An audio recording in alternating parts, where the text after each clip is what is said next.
Good evening, and welcome to the special City Council meeting for July 26, 2018. Before I move on, I would like to remind everyone that tonight is a special meeting. The only thing that we can talk about when you come up is what's on the agenda. Okay? Okay, now we'll have the Pledge of Allegiance, will be led by me. Will everybody please stand up? Please join me. I pledge allegiance to the flag of the United States of America and to the republic for which it stands, one nation, under God, indivisible, with liberty and justice for all.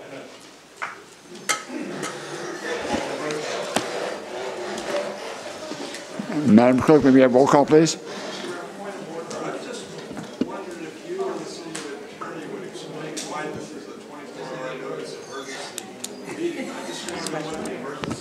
Well, whenever we get... If I could, sure, because that's been raised a couple times. It's not an emergency meeting. An emergency meeting can be held on 1 hour's notice. It's a special meeting. It only requires 24 hours notice. Oh, okay. Thank you, Madam City Attorney. Okay, we have roll call, please. Councilman Spence? Here. Councilmember Toma? Here. Councilmember Warshaw? Here. Mayor Pro Tem Wu? Here. Mayor Johnson? Here. Before we move on, there's an adjournment motion I'd like to make tonight. We would like to adjourn our council meeting in honor of retired West Covina Police Lieutenant Wayne Hike. I knew I was going to mess that up. I tried. Hike. Thank you, guys. Hike. For those who didn't know, Lieutenant Hike served the citizens of West Covina from February of 1971 to his retirement in December 2000. He and his family were longtime residents of West Covina and were very active in the community. Prior to joining the West Covina Police Department, Wayne served in the Army as a staff sergeant. We have been in contact with the family and send our sincerest condolences to them. Madam City Clerk, will you make note of that for this evening? Will do. Thank you. And now we will move to our item 1. City Manager, who will give the report, please? Right. So just for the public's attention, the mayor has asked that we make a presentation on item number 1, which is the departmental matters, which is the adoption of the fiscal year 2018-19 annual operating capital improvement budget. After which we'll open up for public comment, not just for that item, but all other items on the agenda. All right. So with that, yes, go ahead. What's the reason that we're not approving the whole agenda as a whole? Normally we approve the agenda at the beginning of the meeting, the consent agenda and the agenda. There is no consent items. Yeah, but usually it's also the adoption of the agenda too. No. There's usually changes to the agenda. There's no changes to the agenda. Right, but normally don't we at the beginning adopt the agenda? Yeah, when we do the consent agenda, it says consent and adopt the agenda. Okay, fine. Okay. I'll defer to the city attorney. That's fine. That's fine. I'll talk about it when I get to the item then. All right. Before we have Ms. Lancaster make her presentation, just want to make a few comments about the tonight's budget adoption. First, I want to thank the city staff that put in countless hours, evenings, and weekends to put this budget together. It has been very time-consuming and difficult considering the significant changes to the organization that have been made. I want to thank the City Council for their patience and support of staff as we work together towards this budget. Special thanks to the budget team, department heads, Judy Lancaster helped guide us through this process, and of course Serena, who's sitting behind me, who's working on her last West Covina budget. She'll be leaving us in a couple of weeks. Also want to thank the community that have come to all 5 budget meetings to provide their comments and recommendations. They have also been instrumental in keeping the city accountable and transparent. Attachment number 1 to the staff report outlines each step taken to reduce the deficit, and I don't recall that the city provided this type of detail in the past.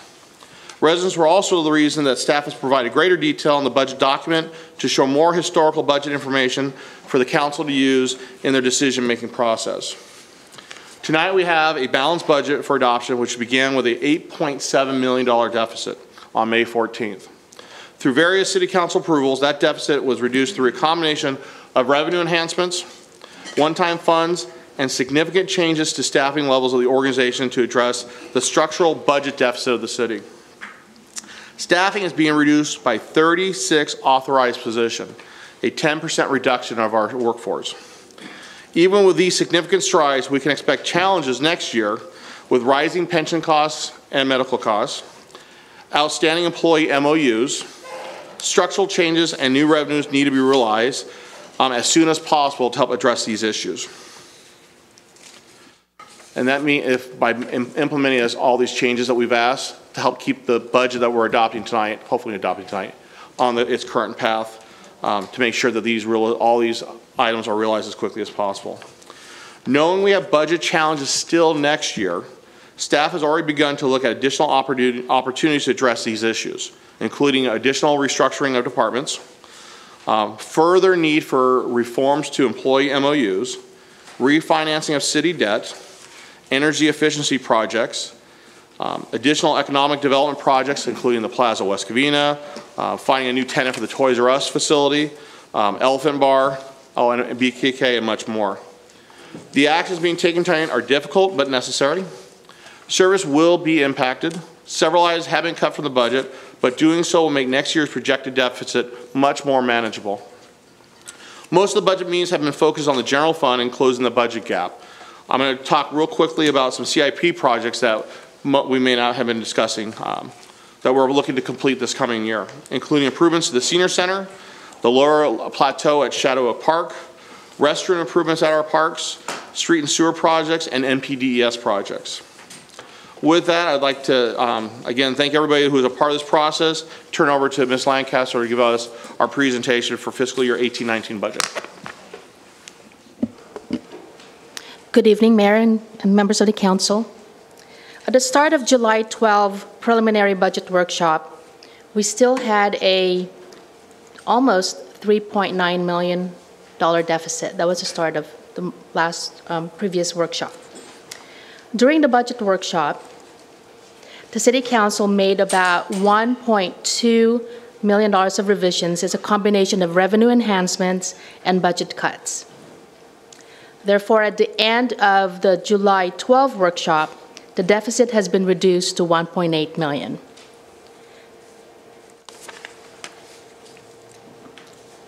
After the July 12 workshop, staff has done revisions to the preliminary budget worth $1.6 million, almost $1.7 million. And that is the Department of Finance funds administration cost reimbursement to the general fund, and that's pending the reconciliation of the ROPS. There's a cash out for public works layoffs, which added to the budget.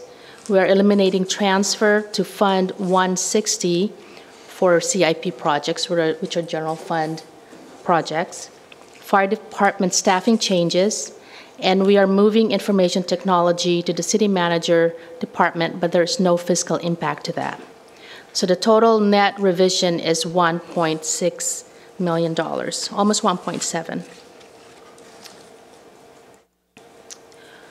During the course of the budget season that we have gone through, we have made one-time adjustments that help close the general fund deficit, and that's worth about $3.8 million.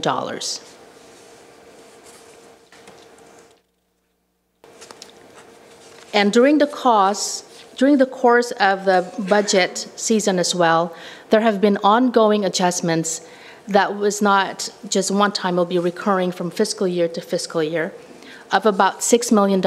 This is the effect on fiscal year 18-19. But even with all those changes that we have made, budget cuts and revenue enhancements, this is what the unassigned general fund reserves would look like as a projection. For 18-19, you will see that the unassigned general fund reserves is $11.1 million, which meets the 17% reserve policy. In 19-20, we will be seeing a $3.3 million deficit. So the unassigned general fund reserves now goes down to $7.8 million, and so on and so forth. And in 2022-23, you will see a deficit in the general fund reserves. So even though we are presenting to the council a balanced budget tonight, we still need to have to resolve some future financial challenges. And first that we have is the structural deficit that City Manager Chris Phelan had indicated this just earlier this evening. And one of them is the PERS unfunded actuarial liability. And we have been talking about that for almost throughout the entire budget workshops. I will show you a slide which you have seen before, the PERS cost that the city has to meet. And as you can see in this slide, the increase from 1718 to 1819, plus 5 years looking forward to fiscal year 23-24, you will see there's an average increase on the unfunded, right here in this column, unfunded actuarial liability of about close to $1.5 million every year. And the total cost of PERS right here, you will see an average increase of about $2 million per year. So that is one of the factors why a lot of cities are having difficulty meeting their PERS unfunded liability as well. And in addition to the PERS and the structural deficit, are rising medical costs. Every year, we are looking and projecting into an increase of about $115,000 per year. The OPEB liability, as of June 30th, 2015, the valuation that we have reflected in the CAFR ending 6/30/2017, the valuation outstanding liability is about $24.3 million. And that needs to be amortized over 27 years. Right now, the city has required contributions every year, which is not being met. It is a pay-as-you-go process right now, which is about last fiscal year, we've only met 57% of that annual required contribution of the OPEB. And of course, as Chris had talked about, there are 9 bargaining units that need to be negotiated in fiscal year 19-20. And we have more challenges here. We need to implement the new staffing models. The time period for implementation of the model, the longer it takes, the less savings are realized. The antiquated business license tax structure, that will be discussed further tonight, so I will leave that. The aging city infrastructure. There are roofs, heating and air conditioning units, public restrooms, sport fields that need to be maintained or replaced. And we also have vehicles that need to be replaced. We also have escalating LA County costs for animal care and control, and we still have some issues that need to be resolved with the DOF regarding the disillusionment of the redevelopment agencies. The next slide that you're seeing is a comparison of the major revenues, which are property and sales tax, comparing them to the public safety expenditures. The property taxes and sales tax are about 63% of the general fund revenue budget, and the public safety expenditure is 70% of the general fund expenditures. Chris, is there anything else you wanted to talk about that? Not this time. Okay. And the next following slides are graphs for the total revenue for the adopted budget. This is inclusive of all the funds and not just general fund. We are looking at a $118.5 million of total revenues. For the expenditures, $119.5 million.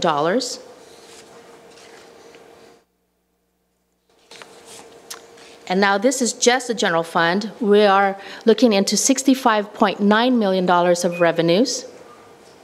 And as you can see, here's the sales tax, and here's the property taxes. And for the general fund expenditures, it's $65.4 million.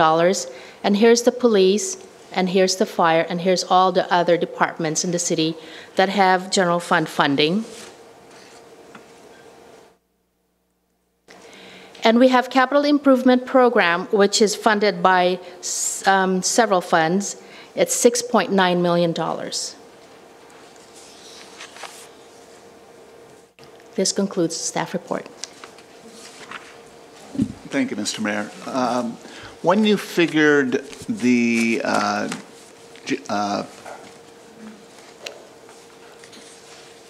figures that we're going to be short for our reserves each year going to, I think it was 2022 or 2025, was that also increasing the general fund revenues each year by the amount of our PERS increases and OPEB increases? Yes, here are the assumptions that we have made on that slide. Let me get into that slide for a moment.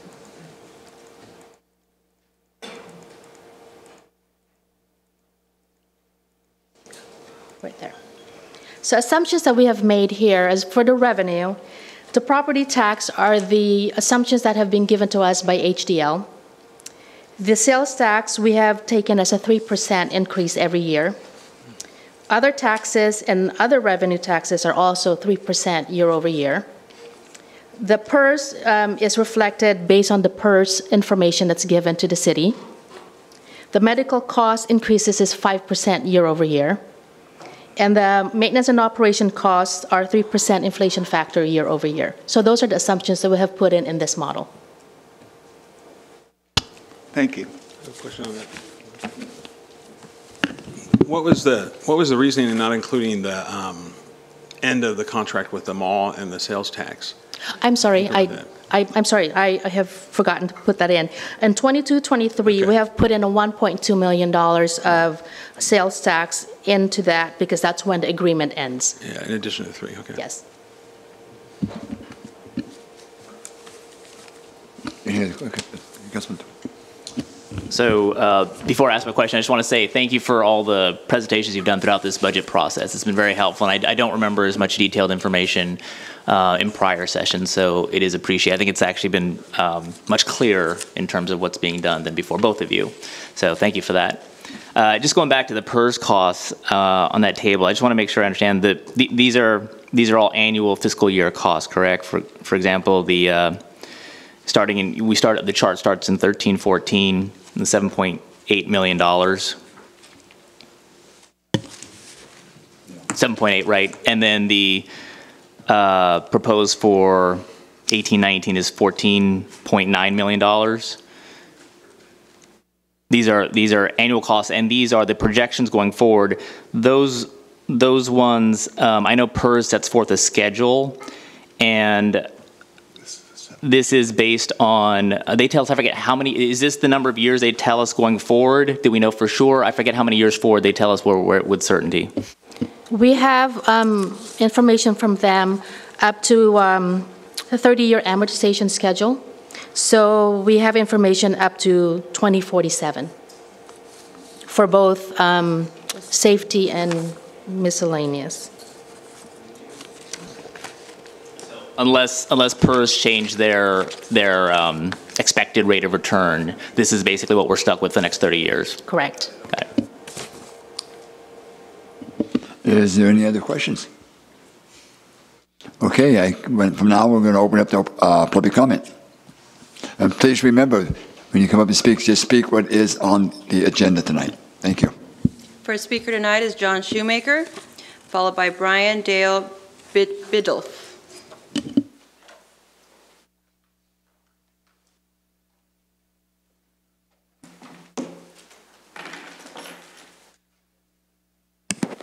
One of the things that I see up here, when they talk about the unfunded liability, maybe governmental accounting is different, but normally you reflect in your operating expenses as these pension benefits are earned.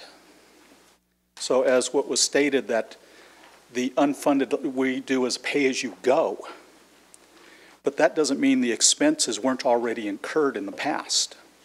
Example would be the company I work for is union. Well, there's certain union payments that we don't have to make right away, so we accrued them, but they still show up in our financial statements as expenses. So I'm wondering if those numbers that are being shown are real expenses or cash, because there's a difference between the two, if they're related to cash flow. You know, so that's what I'm kind of figuring out. The other thing that is kind of interesting is pay as you go.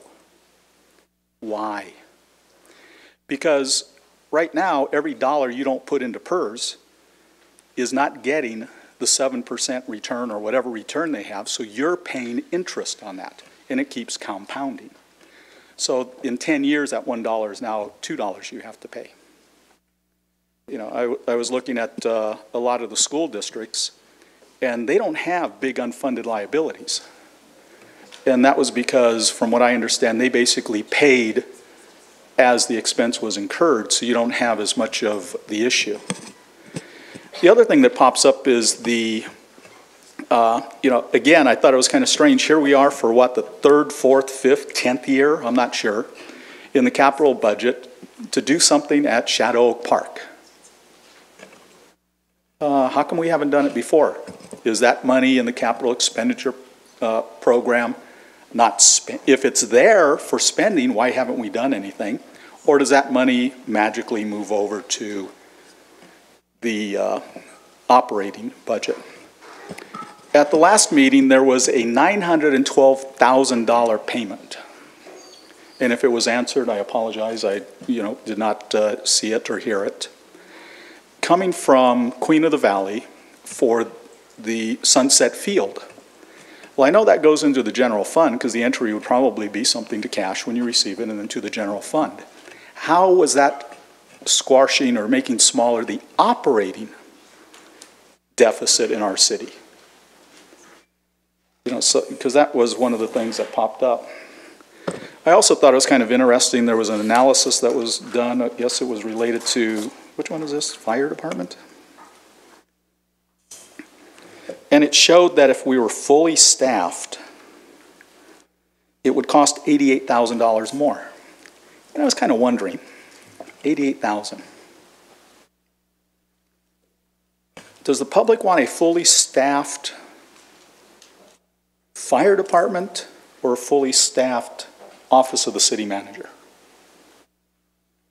Because you take 3 of those people and cut them to 3/4 time, and we've got a fully staffed fire department. Based on this analysis that says it's cost $88,000 more to have a fully staffed fire department. So I'm just wondering where the priorities are. You know, one of the things too, since a lot of the cities run on one-time money, if we hadn't spent $106,000 on a gate, on enclosures of the things, we could have a fully staffed fire department. So again, I know there's things that I kind of like the idea where people talk about revenue enhancements, tax increases, folks, fee increases, let's call it what it is. And I still think it's kind of funny that we have these fee increases and we have city staff standing up here saying businesses do not pay their fair share, yet they continue to develop programs to give businesses tax money back. You know, and the thing is, it's not the little mom and pop businesses that could really use it to help them get over the hurdle where they could hire more. It's usually larger companies who are going to come here whether you give them a penny or not if they think they can make a dollar here or make a profit. You giving them something extra is just that. Wow, they're dumb enough to give it to us, we're going to take it. You know, so again, it's the priorities and lack of understanding of the real world that's going on here. So we'll see. We'll be back here again with probably another $10 million deficit.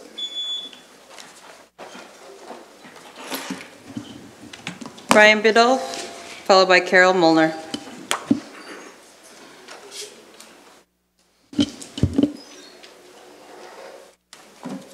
Hello, Chris, council members. It doesn't seem, I brought this shirt because back in 2007, when I got this job, I've been wearing this shirt ever since. Every day that I go to work, and I'm proud to have that job. I remember walking around Palmview Park with you. I don't know if you remember, but I remember doing it with you, looking at the nets. There's a lot of stuff that Public Works does, that we do, the maintenance crew, that you all never take into account. We clean traffic traffic collisions, we clean homeless camps. I know that when they lost the building contractors that cleaned City Hall and the police department, we did it, you know? Nobody ever took that into account, like, hey, what if we get into a jam? I know we did it because I did it myself personally.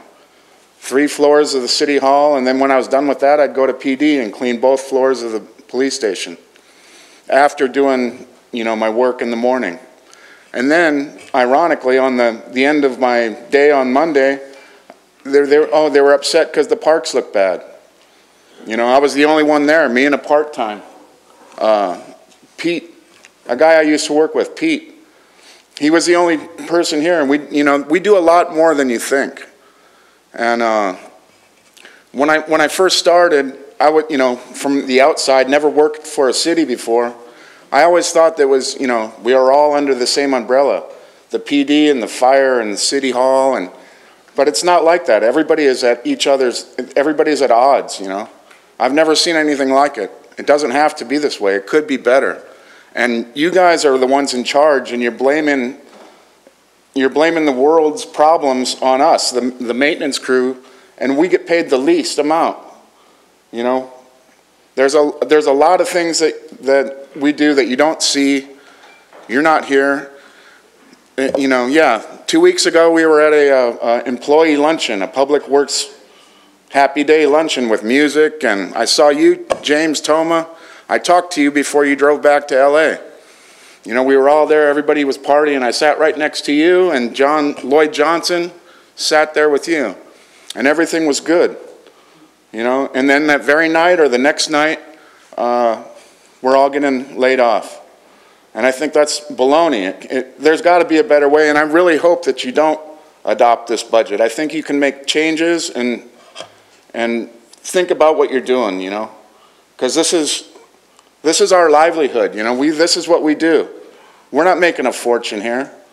And when you're throwing numbers around like 6 million and 8 million and 20 million for this, and we need that, we just want our paycheck. We don't want, you know, Jorge, a guy, he got hired a year ago, and he came in, he thought this was a good place to work. I thought it was a good place to work. And now here I am, 53 years old, and I'm going to be on the chopping, looking for, you know, what to do next. And it's not right. You guys can change it. You don't have to do what you plan to do. There's other ways. And I suggest that you find those ways and make it happen. I think you should really think about what you're doing. Because, you know, Ricardo, he's been here 23 years. We're all on the chopping block, and we all work hard for you guys. And what you're doing is wrong. And I just don't want to leave without, you know, saying what I had to say. What you're doing is wrong, and it can be changed, and you don't have to do it that way. You know, work the numbers, do your jobs. What you're doing is wrong. Thank you for your time.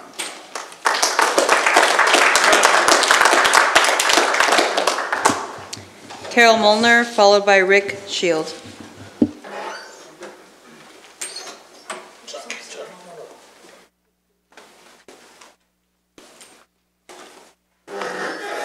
Good evening. My name is Carol Molnar. I'm a resident of West Covina now for 43 years, and I love my city so much. I'm also very nervous.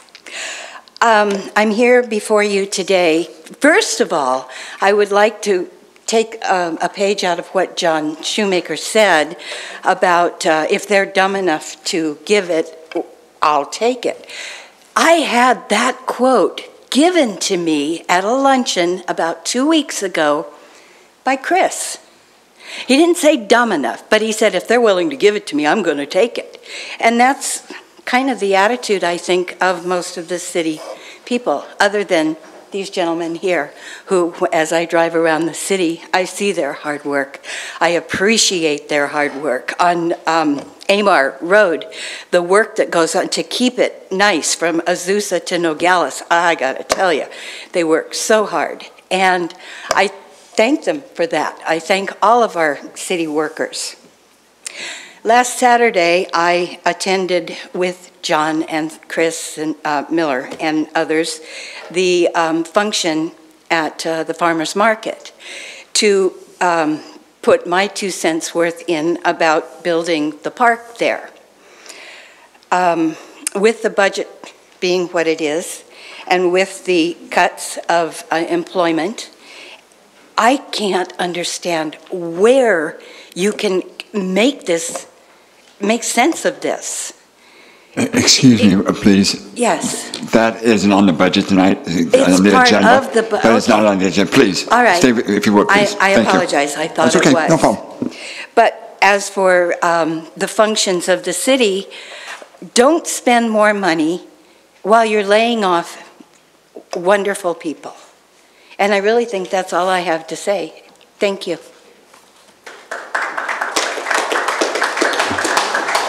Rick Shield, followed by Elsie Messman.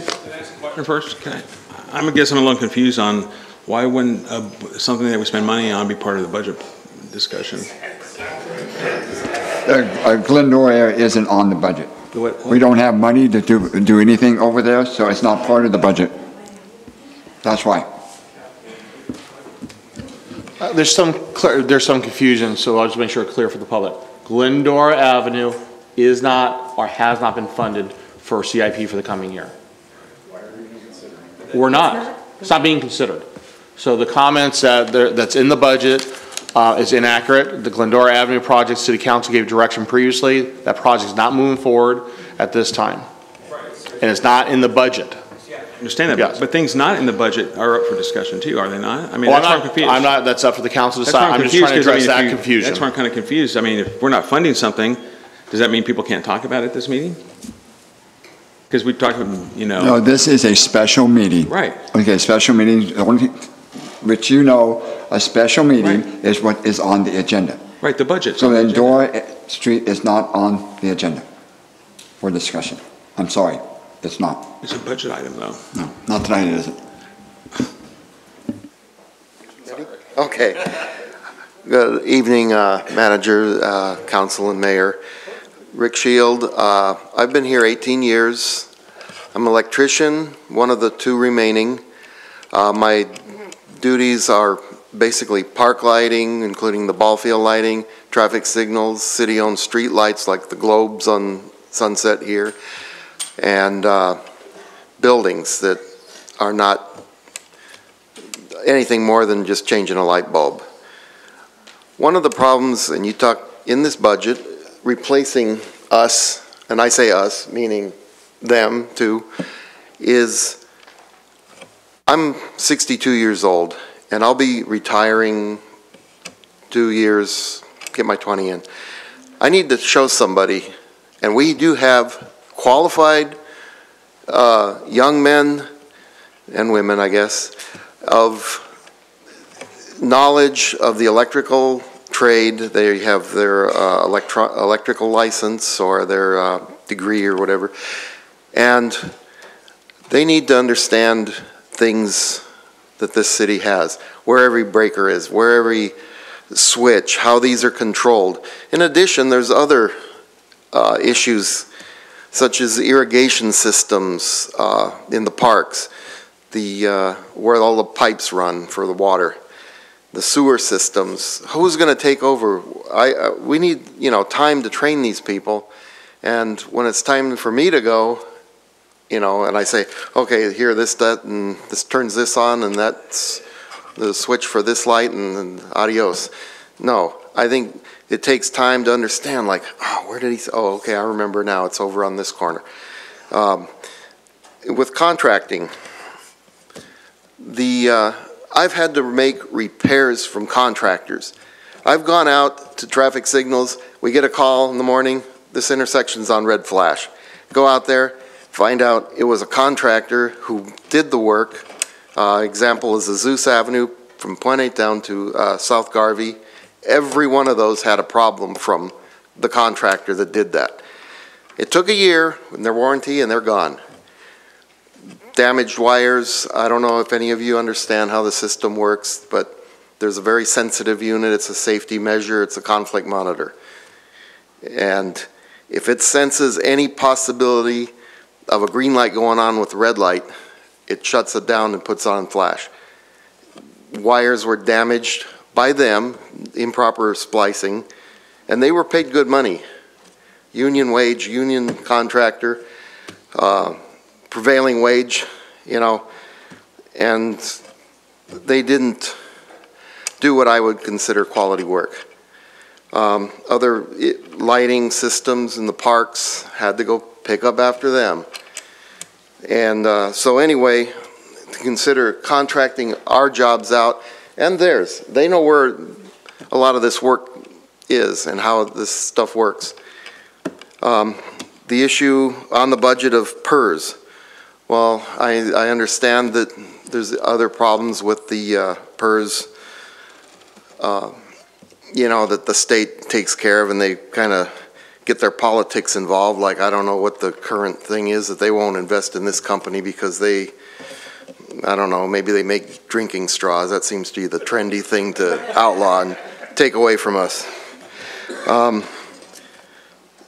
Anyway, infrastructure. I heard about the Shadow Oak. That was one of my things I had to do, is show a contractor where the power for the lower level of the Shadow Oak Park is. That was just an example. Other things is putting us on rotating call out every other week. You know, we have lives. They, you know, would we be paid overtime all this, and or basically paid to sit at home waiting for a phone call? I think we should, you know, get some of that resolved, you know, in this budget, and by keeping some of these people here on duty and being paid. And I thank you for your time.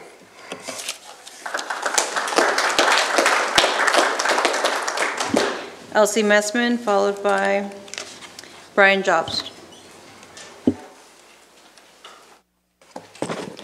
Mayor, council, staff, everyone here tonight and at home, my name is Elsie Messman.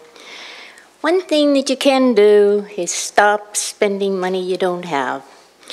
To the mayor and all council members, please read your reports and analyze them before you rubber stamp them, because it might sound good and you may get some votes. Then again, November is coming, and your decision and your vote will be remembered. In March, we had a financial consultant, and nobody saw this coming, and then even questioned it, and they just went ahead and paid $72,515,000. Now that's sad, and not to find out that we don't even have any money. And next, there should be no tax increase, period. If you think people are going to come to West Covina to shop and pay more taxes, you better think twice. I know I won't be shopping here. Not that it matters, but a few of my friends said the same thing. The hardest hit will be the car dealerships and the large items. And there are too many cities that we can go to that pay, we can get it for less. And people aren't stupid. And also the wages should be frozen, no raises for anyone, union or not. And next, apparently it was suggested that there was going to be $100,000 for the homeless, and then we're laying off 15 full-time and 7 part-time employees who no longer have a job. These 21 people have kept this city running regardless of the weather conditions and are now let go. Is this what West Covina is all about? I'm ashamed to say that I live in the city of West Covina. These people are in their 60s and put in 23 years of service, and you're letting them go now? I said, you know, maybe that day will come for you too, Mr. Manager. But anyway, he lives in Rancho Cucamonga. He doesn't care. His assistant manager lives in Huntington Beach. She doesn't care. So they don't care about the streets or the lights that the electrician has to fill or do and all the rest of this stuff. So it's just a shame that we have to come to a meeting like this. I don't think this budget should pass with all these people being laid off, because it's a darn shame that you have to let 15 people go, and then then you waste money so foolishly. It's like the covering of the stairways, okay? That was one of the things you spent $110,000 for. For what? I said you could have went to Big Five and got a pepper spray for $15. You could have got there's 2 elevators here that you can take. You could go down in pairs. You could get solar lights. You could park police cars wherever they're coming in at. And still, you have to come out of those steps someplace. And if you worked 8 to 5 and a 5-day week, we wouldn't really have this problem. And I guess my other questions I'll have to come back at the next meeting, because the city, again, with Ford of West Covina, when they charge $96.25 for a smog certificate, when you can get it for $36.24, that's not saving much money. Thank you. And I'll be back on whenever the next meeting is.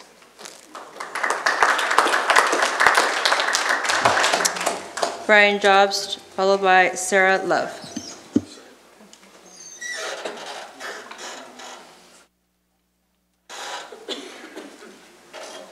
Good evening. I'm Brian Jobst. My wife and I are 30-year residents of West Covina. Many years ago, I got a layoff notice, and it fundamentally changed my world. Changes the way I think to this day. I wish I could stand here in front of you and tell you guys and ladies that I have the answers. I don't. I'm not close enough to it. You are all far closer. Listening to these gentlemen speak in the maintenance department, the operations department, it brings back memories in me that I never wanted to feel those feelings again, but I do. I don't want to belabor what Ms. Lancaster said, but the California Policy Institute analyzed the unfunded pension liabilities of 427 cities and communities across all of California. West Covina turned out to be 8th from the very worst in the state. 419 other cities and communities are better off right now financially than West Covina. In other words, virtually all of California. As far as I can tell, and like I said, I don't know what the right answers are, but as far as I can tell, we're going to have to do things differently in West Covina. Unfortunately, very differently. Staffing is going to look different. Compensation is going to look different. Every decision that you have to make, every decision that we have to make as residents, every decision or recommendation that the staff has to put together, those are going to look different than probably every other city for the foreseeable future.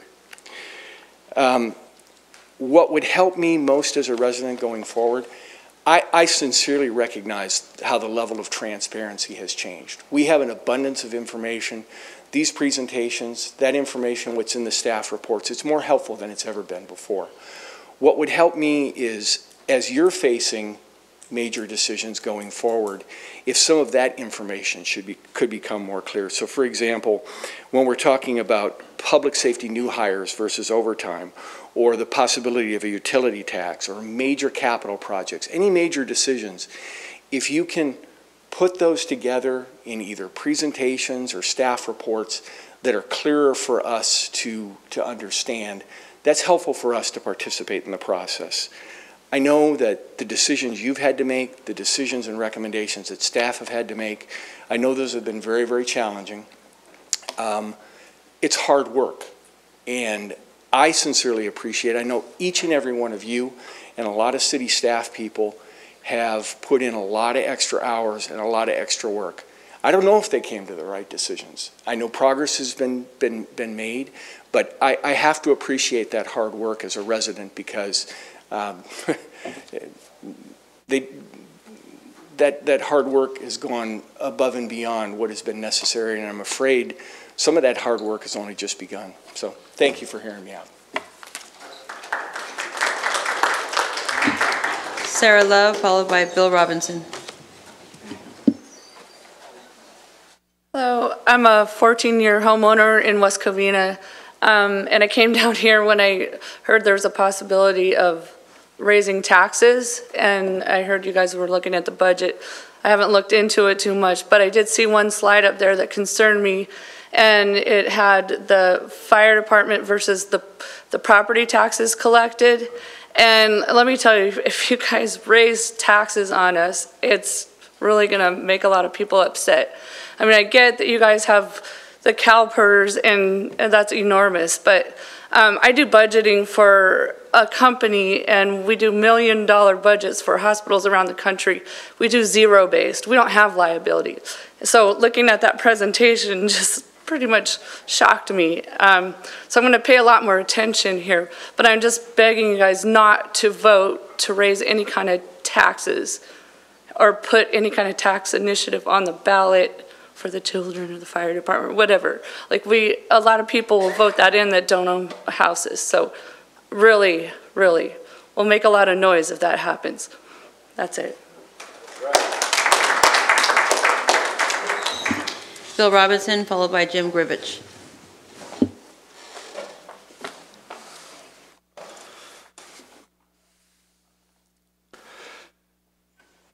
Good evening, gentlemen. Bill Robinson, West Covina resident.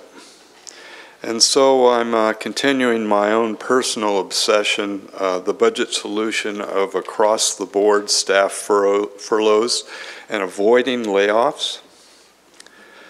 I was shocked by this presentation tonight. Apparently, you guys want to wait till to 2020 before negotiating with the 9 bargaining units. That's what I heard. This is a fiscal emergency, and you should be declaring that. I mean, 419 out of 427 cities, that's not very high. This is an emergency, and I don't think you guys get it yet. You should be doing something before the election. There's institutional knowledge sitting in this room that apparently is being set up to leave, and the implications of that none of us really understand yet. But I've done some research, and I've been looking at the case law regarding furlough cases. This is for your city attorney's entertainment. But I believe that if you pay careful attention to legal due process and labor relations law, it'll implement furloughs across the board, and it'll give us a gradual, gentle transition to a more overall fiscal balance and integrity. The layoffs are not fair to. It's unclear to me now. I thought it was 21, but I thought I heard 36 individuals are going to be affected. Laying off is not in the city's interest, and the substitute contractors won't have the productivity and the institutional knowledge that you're going to be losing. So as long as you follow contractual MOU due process and arbitrate any disputes that may emerge, the local legislature, that's you, can negotiate a brand new agreement which may rebalance and promote city fiscal health by creating an ordinance retroactively reducing pensions and medical benefits. That is talked about in a June 2012 City of San Diego case versus Richard Haas. Unions, even if you get all the unions out walking precincts before November 6th, I don't think the people can be conned into, at least 2/3 of the voters aren't going to be conned into voting for a special tax. There's going to be a lot of anti-tax people show up at the polls to vote down the gasoline taxes. So even with your police and firemen walking precincts, I don't think it's going to work, guys. And the service levels are going to decrease, and and then maybe they'll disappear and reappear again before the next election. But then if you put another tax measure on the ballot, the cycle of greed is just going to continue. I think the bargaining units are going to want to tax because they figure, well, that's their next demand for their next cycle for bargaining. Financially strapped West Covina must abide by their agreements to arbitrate employee wage disputes even when a financial emergency triggers furloughs. A divided Supreme Court ruled in June 2013. That 4-3 decision says that charter cities must arbitrate its order that civilian city employees take one unpaid furlough day during each 80-hour pay period. After declaring a fiscal emergency, a charter city adopted a mandatory furloughs program for its civilian employees. Many employees represented by a union filed grievances against the city, arguing that the furloughs violated duly ratified MOUs. 10 more seconds, Bill. Wow. Governing the terms and conditions of their employment. Anyway, I wanted to talk more about the San Diego case, but the city attorney can fill you in on how to follow the law to implement a real solution, not a temporary papered over solution. Thank you. Jim Grivich, followed by Jerry Patras.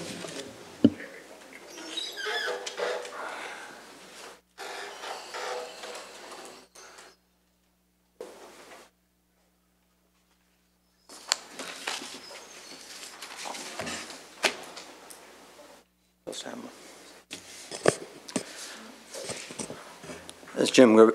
Is it up? I first want to comment on your scheduling. I think for something as important to as the budget should have been available to the citizens of this city prior to last night to look at. It was a little tough to prepare for this meeting. I think more than one day's notice is appropriate. I'd appreciate if that was accomplished in the future. The slide that I wanted to talk about, I'm still waiting for it, is something familiar to you that you've actually seen something pretty close to it before, but I thought it would be important to refresh. It's a comparison of expenditures and revenue for the city for a total of 7 years. And if you look at the lines on the chart, it's fairly obvious that the expenditure line is going up. Wow.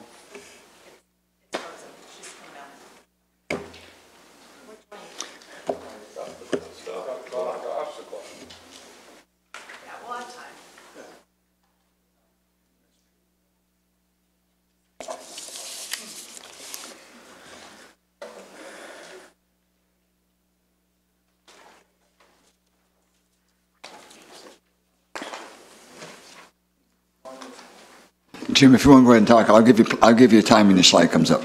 Okay. I'll give you extra time if you need it. Don't worry about it. Anyway, essentially the issue is that your expenditures have been going up faster than your revenue, and it's been consistent. There was 1 year when you had extra revenue, and I want to talk about that because that year it was mostly in sales tax. The slide's almost up, it's half up. And nobody's mentioned this before, sales tax is mostly about cars. So if this, so that 1 year where the blue line bumps up, that's cars. The city happened to sell a lot of cars that year. And of course, if you don't sell cars, the sales tax goes down. So but normally, if you draw a line through the bottom blue to the top, you'll notice it's on a slant. And that slant is not as steep as the expenditure slant. And the point is that you're spending more money than you're taking in. It's real simple. But it's year after year, and it's consistent. And the percentages are significant. Basically, your expenditures go up about 5 or 6% a year. Your revenue goes up about 3% a year. By the way, cost of living only going up 1.5% a year. So you're spending way more than it costs to do anything. But that's what's happening. Now, if you look at the details, why is your spending going up? The biggest single factor is compensation. And the compensation for public safety employees is the biggest factor there. And now I'm just going to give you a couple of numbers. This is from Transparent California. In 2017, the average compensation for public safety employees was $240,000. The year before, 2016, the average compensation for public safety employees was $220,000. So there was a raise of $20,000 in 1 year, almost 10%, just under 10%. And if you want to know where all the money went, there you can see it pretty dramatically. All you have to look is those tables that are circulating on the internet about what each of the public safety people make. And then you look under the details. There's a lot of conversation about PERS, but people keep, what about overtime? When I first spoke to you, which is about 2.5 years ago now, it was about overtime. The rate of overtime spending really hasn't changed. Year after year, 4 million, 3 million, 3.5 million overtime. Each person making 40, 50,000. You only have to cut out overtime for 4 people, and all these people would still be working instead of being laid off. Overtime. This is not something you have to have. No person needs that to work. It's just wrong to pay somebody $240,000 a year, give them a $20,000 a year pay raise, and then lay off a whole bunch of people to pay for it. It's wrong. That word has been used before. I can't say it any other way. You shouldn't do something like that to people. It's basically taking money from the people that aren't doing so well and giving it to rich people. That's what you're doing. You got another minute if you want it. Or are you done? Okay.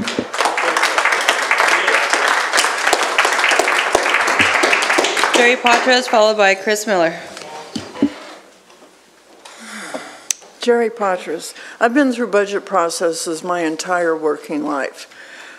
My neighbor, Brian, brought back memories of my layoff at 18 years old on my first job. I went to lunch and came back, and half of us were laid off that day. It does affect you. My employer had budget problems, and they did what this council and city staff will not do, and that was furloughs.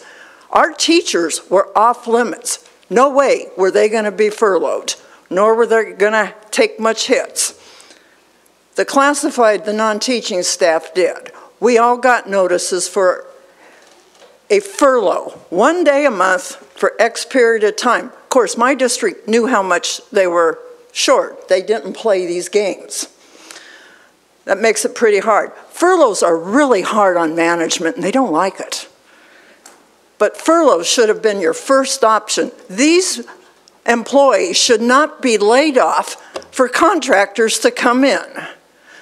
Jim Grivich is correct. You're laying off the lower end salary schedule people to bring in contracted people so that wealthy employees keep getting more money. The reason I like furloughs, despite the problems in the management area, is that it would mean, and it can be done without the sworn police and fire being affected. I think their overtime could be curtailed, but that's a different story. That would mean every single department in this city, hall, the city manager's office, the HR director's office, I can go down the list, they would be impacted, not just one department. It's just wrong. It's outrageous. Got to come up with a different approach that's affecting the entire city. We residents are the first place where, okay, cut the community events. I don't have that much of a problem with that. Cut some of them on us, keep the maintenance employees, and go to a furlough system so that every one of these employees are impacted, not just a handful. Thank you.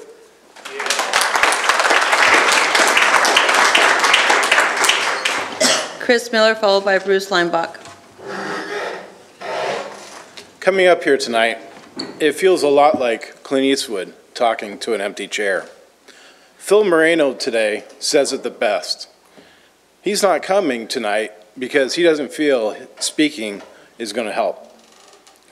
You know, I was going to talk on, how to cut things. I think Jerry, Bill, Jim, and others have said the best. What I would like to talk about is on the budget. Coming up, we're going to have a change in electric rate structures. For everybody that has solar, 8 months out of the year, your solar is going to be putting out pennies instead of the dollars it is right now. I would like to propose that basically be not city funded, but resident funded to buy into a system. I think Bill's going to like this, of a storage tank, whether it be a lake or a reservoir, and basically use it as a battery to charge. So places like BKK, let's say if we funded putting up solar panels at BKK, half of the power that we sell back at high demand times, which is going to be 4 to 9, or obviously off super peak, half of it can go to fund the pension plan. The other half, the residents that pay into this system, benefit in electric rate reduction. As a city, you can set up your own power infrastructure. Next items, business tax. I don't think the model is correct yet. I, do think that maybe employees isn't the best way, but a flat out, based on gross receipts or whatever, I'm not sure that's the best method because it doesn't take into actual business costs. And, what's the impact of small businesses versus big businesses? West Covina has a history of giving in to big businesses and affecting small businesses. The next item is tax ballot. I'm against, basically raising of taxes because we're hemorrhaging. You're not solving the structural problem. You're not solving the issues. So this is just a temporary Band-Aid that the wound's going to fester and blow up. And what are you going to do then? Squeeze more blood out of turnips? I would say this, anybody that's running for re-election and votes for a tax ballot, I'm going to support their opposition. And then finally, the clerk and treasurer. These are two of the last lines of defense for our city, for our residents. And having a publicly elected person gives us some transparency. The city clerk can be our Julian Assange, letting us know what's going on through FOIA requests. So, I'm against item 5 because we need transparency in the city. A lot of us don't trust anything anymore. Thank you.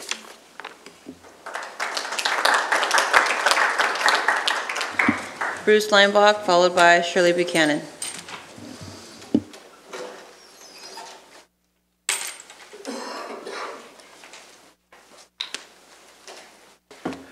Good evening, City Council, City Manager. One thing I really missed tonight, I look over that, hey, why can't these meetings be televised? Why can't it be put out to the people? It should be broadcast tonight. Important meeting. It is? I thought you have it. Okay. My apologies. Okay. I just thought that when you have it televising, you always have it up there on the wall. But thank you for televising. Right now, I think originally you started out, you're going to have a $9 million deficit.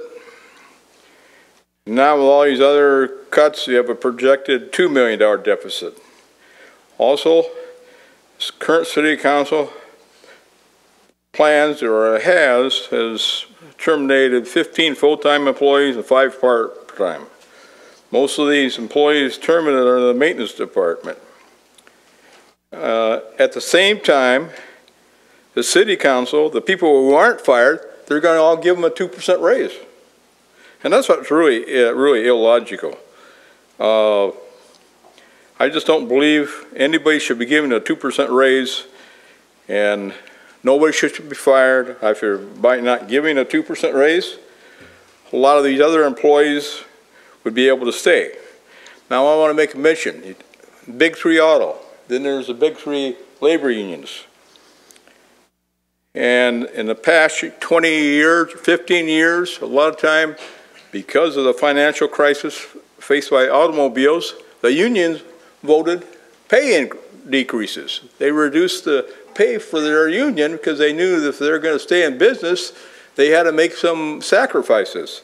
I don't know if the unions here have considered that or do anything, but really, I mean, you got 20 people who are going to be laid off or fired, and I feel you should not give a 2% raise and make efforts to keep the 20 people, and maybe some of the unions would consider reducing their pay.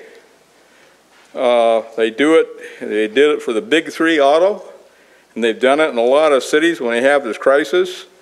They reduce their pay, or even the unions reduce it. So I wish, hoping together, the unions, the management, and the city council work together and resolve this issue. Thank you. Our last speaker for the evening, Shirley Buchanan.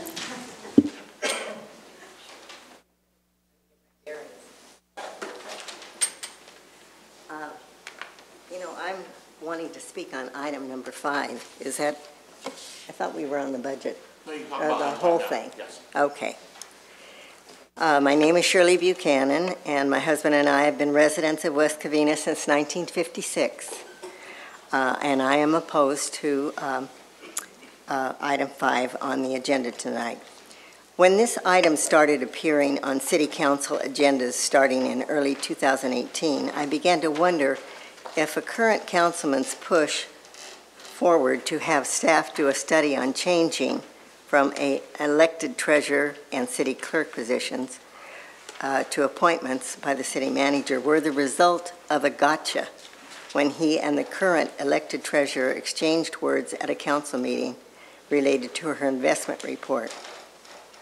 I began to wonder if this had become a personal issue instead of what was in the best interest of the city, so I did some research online related to elected versus appointed city treasurers. While some cities assign regular staff persons in their finance department, this doesn't necessarily suggest that they have the skills that a person with a college degree, along with banking experience, for instance, the current city treasurer, has. She came to the elected treasurer's position with many years of experience in banking and is a member of a statewide city treasurers association where she maintains up-to-date information related to treasurers elected and appointed. There are major pros and cons about going to the public for a vote to either continue having the city treasurer and city clerk elected by the people that pay the taxes and not be appointed by a city manager. City staff are beholden to the city where they receive their paychecks. Elected officials are beholden to the people that provide the money to run a city. In fairness to the pros and cons of this issue, I wondered why the staff did not bring the information forward that borrowing costs were 13 to 23% lower for cities with appointed treasurers. In a sample, though, of 203 California cities, between 1995 and 2006, cities with elected treasurers paid 15% more to borrow money than cities with that had appointed city treasurers. Is the lower cost of borrowing money the real reason for a change? The City Council has shown that more money only means more spending beyond the budget. In closing, one argument from a councilwoman in Folsom for keeping the city treasurer position elected is that it is the only bridge between us, the people, and their money. Thank you.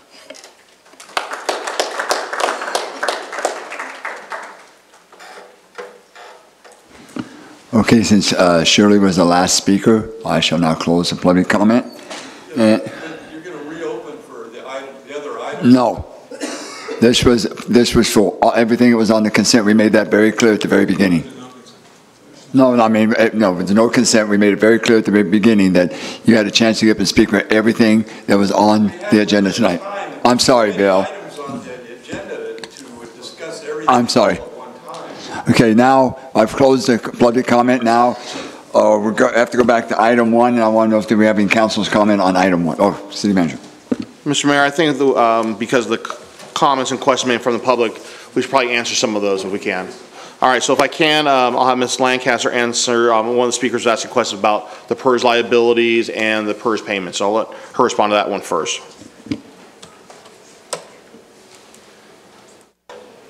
Thank you. When I was talking about this slide, all of this cost, especially for the 18-19, that is in the budget. And in previous CAFRs or financial reports, and we call them comprehensive annual financial reports for the city, those expenses are reflected in each of the fiscal year corresponding. It is not a pay-as-you-go. It is whatever PERS tells us to pay, that's what we pay. What I think he was talking about was this OPEB liability. That is not the same as PERS liability. Thank you. All right. The same speaker talked about the Shadow Oak Park funding. We've been trying to fund that project for a couple of years, Lower Plateau improvements. Residents may or may not recall that a year and a half ago, the County of Los Angeles adopted a park tax on households or residential. Those monies are just now starting to come into the city beginning this coming fiscal year. Those monies are going to be used to do the improvements at Shadow Oak Park. We had town hall meetings, community meetings, and the residents said that that was one of the priorities to be funded, so that project is how that's being funded, is through those new, is that Proposition A? Measure A, excuse me, Measure A funds from the County of Los Angeles. The discussion about the $912,000 for the sale of Sunset Field. The original $912,000 did not come out of the general fund reserves. It came out of a different account, and so we're replenishing the general fund reserves with those monies. So that's helping build back the reserves up to the 17% level. He mentioned also, the same speaker, about a fire department costing measure, and saying if we just spend an extra $100,000, we're able to fully staff the fire department. That's at the current levels. As part of the adoption of this budget, there's actually been cuts in both police and fire staffing that are not reflected in that model.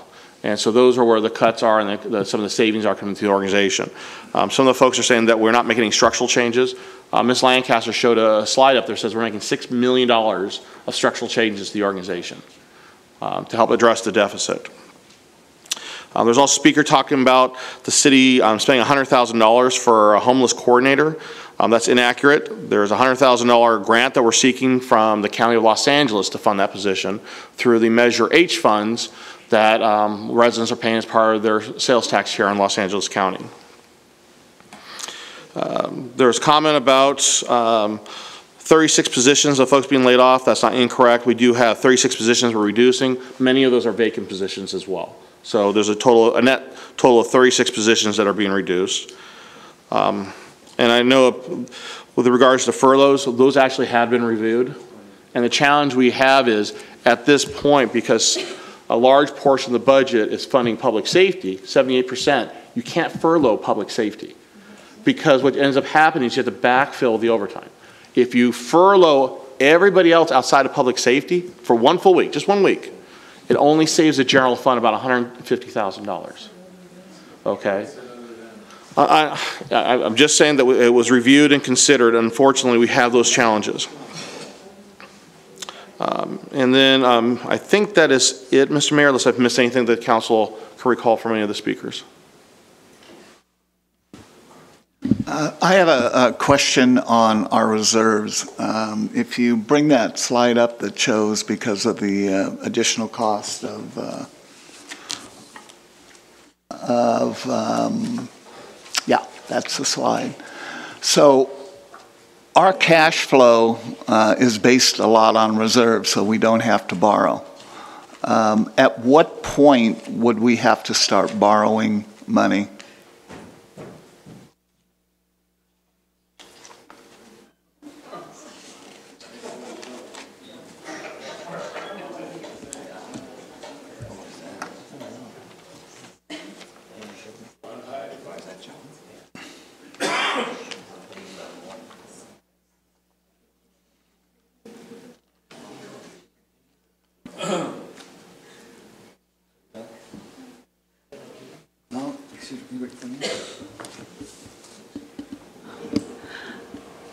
I believe, Councilmember Warshaw, it would be in fiscal year 1920. So a little over, well, within a year, we would have to start additional borrowing, which isn't figured into budgets on top of that. And as the rates go up, I think we know they've already gone up by 0.5% this year. They might go up another 0.5%, and next year they're talking about at least another 0.5%. So, and probably as our reserves go down, it's going to get a lot more expensive for us to borrow if anyone will lend us money. Is that correct? Thank you. Councilman Thomas. Yeah, can you explain the bump? There's a question about the bump in 16-17 in the revenues. I recall it being a one-time bump, and if you could just explain why that happened.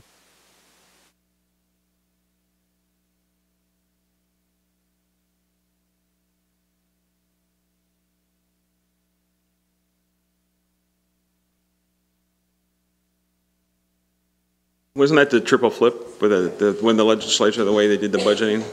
Yes, I'm trying to confirm that with Ms. Lancaster. I believe that was the triple flip, the end of the triple flip. Can you explain that to the public so they know what it means?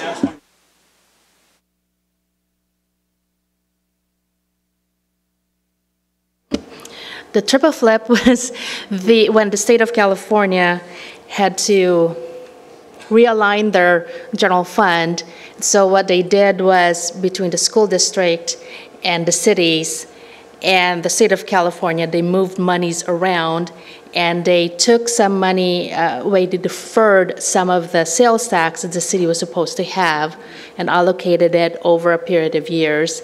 And then at the end of, and it was, I believe, over a 7 to 10 year period. I believe it's about 7 to 10 year period. And once that period ended, then they had to do a true up of that triple flip. And that's where the spike went up for the sales tax.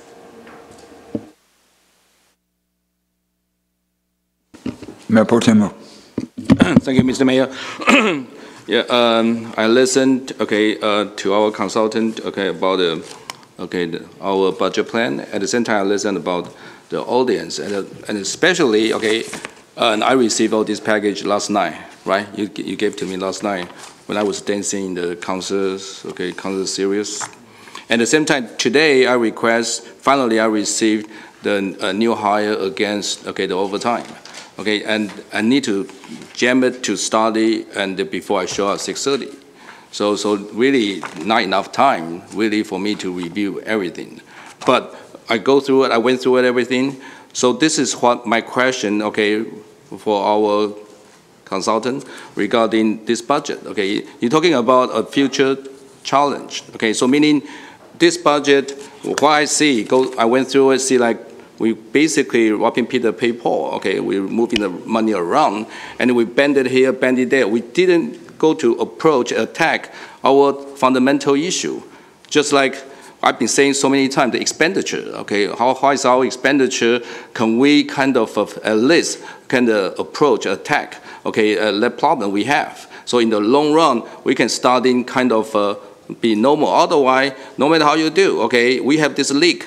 We raise the tax because you're going to jam it for 3 votes. Then all the money will come in. We go leak out again. We'll go into all this fundamental problem we have. The expenditure, they're out of control. Because money coming in, they say we need to go to the waste, we need to do this, we need to do that, and it's gone. So the fundamental, when talking about the structural deficit, you're talking about, so what is a structural deficit?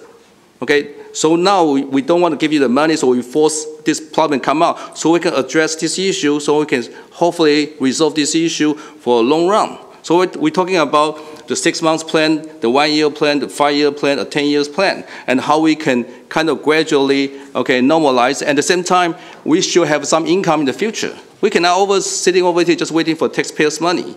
What I'm saying is this: we have to work hard to try to get the business coming in to pay for this service. So my issue about what is this expenditure out of control, where it coming from? Okay, I think people are really talking about, okay, personal cost. Okay, now we have, okay, this cost is so huge, okay, they continue years of life, including you talking about, okay, the insurance, the medical, the CalPERS, okay, the benefit, they increase, okay, yearly. But what I see, the thing we can attack approach is over time. And I said it so many times, the over time and how can we approach, okay, attack that over time. And then regarding, we talk about new hire, we hire new recruit because people are going to retire, people are going to, okay, changing job. So we need to get this new recruit coming in, okay, and then we fill out this position and hopefully we can attack this overtime issue. Okay, I understand you say, okay, because all this new hire coming in, we have to pay for their benefit. In the long run, will cost more. But what I'm saying with the new recruit, new hire, okay, there will be, okay, much longer time for me and for us to pay for it. In the meantime, okay, we should have some business coming in to justify for future income. So this is one issue.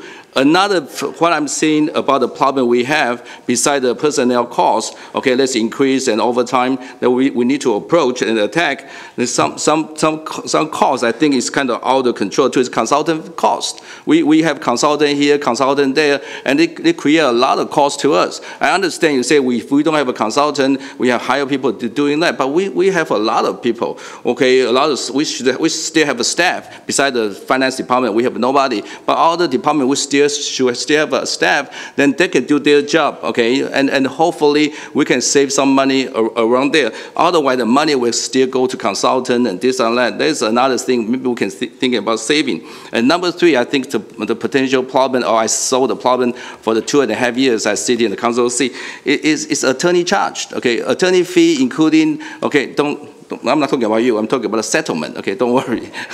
You're pretty expensive too, but hopefully you can get a pay cut. But I'm talking about, okay, I'm talking about the settlement. We settlement here, settlement there. It costs a lot of money, okay, and how can we reduce, okay, some of this liability? And that's why we go back to what we're saying. If we have people work overtime, okay, they tire, okay, and it's kind of inhumane to have them to work so long, and they have no choice. And in that way, the liability will happen, okay, and the taxpayer have to pay for it. Okay, I have enough of sitting in the sea and to decide, okay, listen to, we have settled this, settled that, okay, and let its taxpayer money go out the window. So this couple of issues, I think if we can, okay, address, I think we can save quite a lot of money. And using different way, rather than using what we have, okay, what you see right now, okay, and bend this and bend that. And I can guarantee no matter how you jam it to raise taxes, it will come out again 2 years later, okay, if we don't fix this fundamental issue, and then you have to find another tax to raise. So I really have a problem. I hope, okay, we can address the most important, the fundamental problem we have, and at least we have to try to resolve this issue. Otherwise, the history will repeat it again and again. Any other comments? Oh, I'm sorry, go ahead. Yes. You know, we knew this meeting was going to be scheduled on this day, and the public probably wasn't really tracking it, and I'll get to that when we get to the tax issue, but about one particular thing, but I was really kind of surprised we don't have a closed session scheduled, because I have some questions about the maintenance stuff in that context, and now I'm not going to be able to ask that. And I was kind of surprised why that, all the other times we had a closed session scheduled that we could talk about that stuff, and it's not on this one.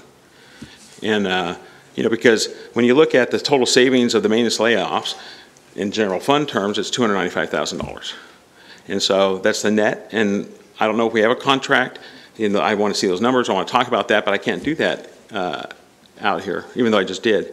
I can't do it as much as I'd like to out here because of that. And I was kind of confused that was not a part of the agenda. Well, I'd be more than happy to address that. We have spoken about that in closed session for some period of time. Right. There was no additional direction needed by staff. We didn't have any questions from council members, so we moved forward without a closed session tonight. Okay. Well, actually, there were questions, because actually I know I talked to the city attorney about part of that too. One of the comments that was made at public session in public in the July meeting about the lawsuit stuff. So I know I talked to her briefly about that too. But I mean, okay, I was just surprised because we've done it at all the other meetings, so we had that option if we needed it.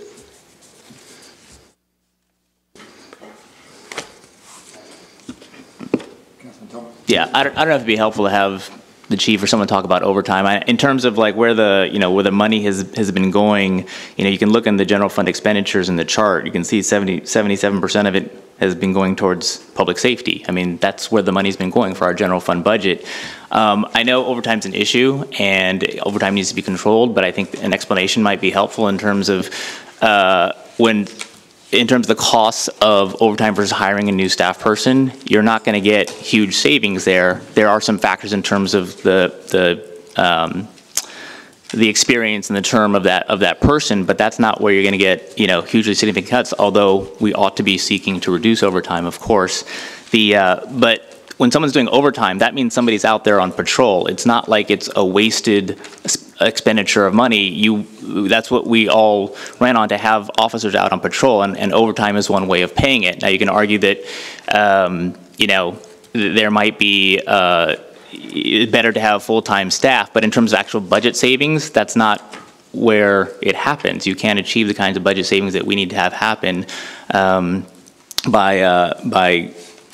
through the overtime issue, and you can't completely fix overtime, again, although we need to reduce that overtime. So I don't know if there's an explanation to be given by the police chief that would be helpful for transparency, or if that's something that we can't do. Yeah, we can both have police and fire chiefs come down and talk in general terms about overtime, but let me explain something as well. As part of this year's adopted budget, there are looking to make changes in both police and fire deployment models. That will, in itself, help reduce overtime once those models are put into place. Okay. As far as hiring, a new person versus paying overtime, I'll defer to the two chiefs on that. Good evening, Mr. Mayor, City Councilman.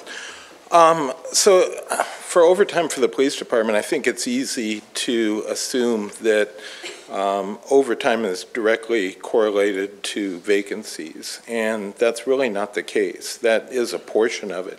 But what it's really attributable to is the staffing model and the policy that we have regarding time off to employees. So in our patrol staffing, which we've had since 1989 when we went to the 312 program, we allow on most of our shifts 2 officers on overtime based on people requesting time off. So even if we were to hire more people, put more people on the shifts, with that policy still in place, 2 people could still be on overtime. So it's not necessarily going to reduce that amount. Also, as we hire more officers, overtime goes up just a little bit because of training costs, court time, those type of things.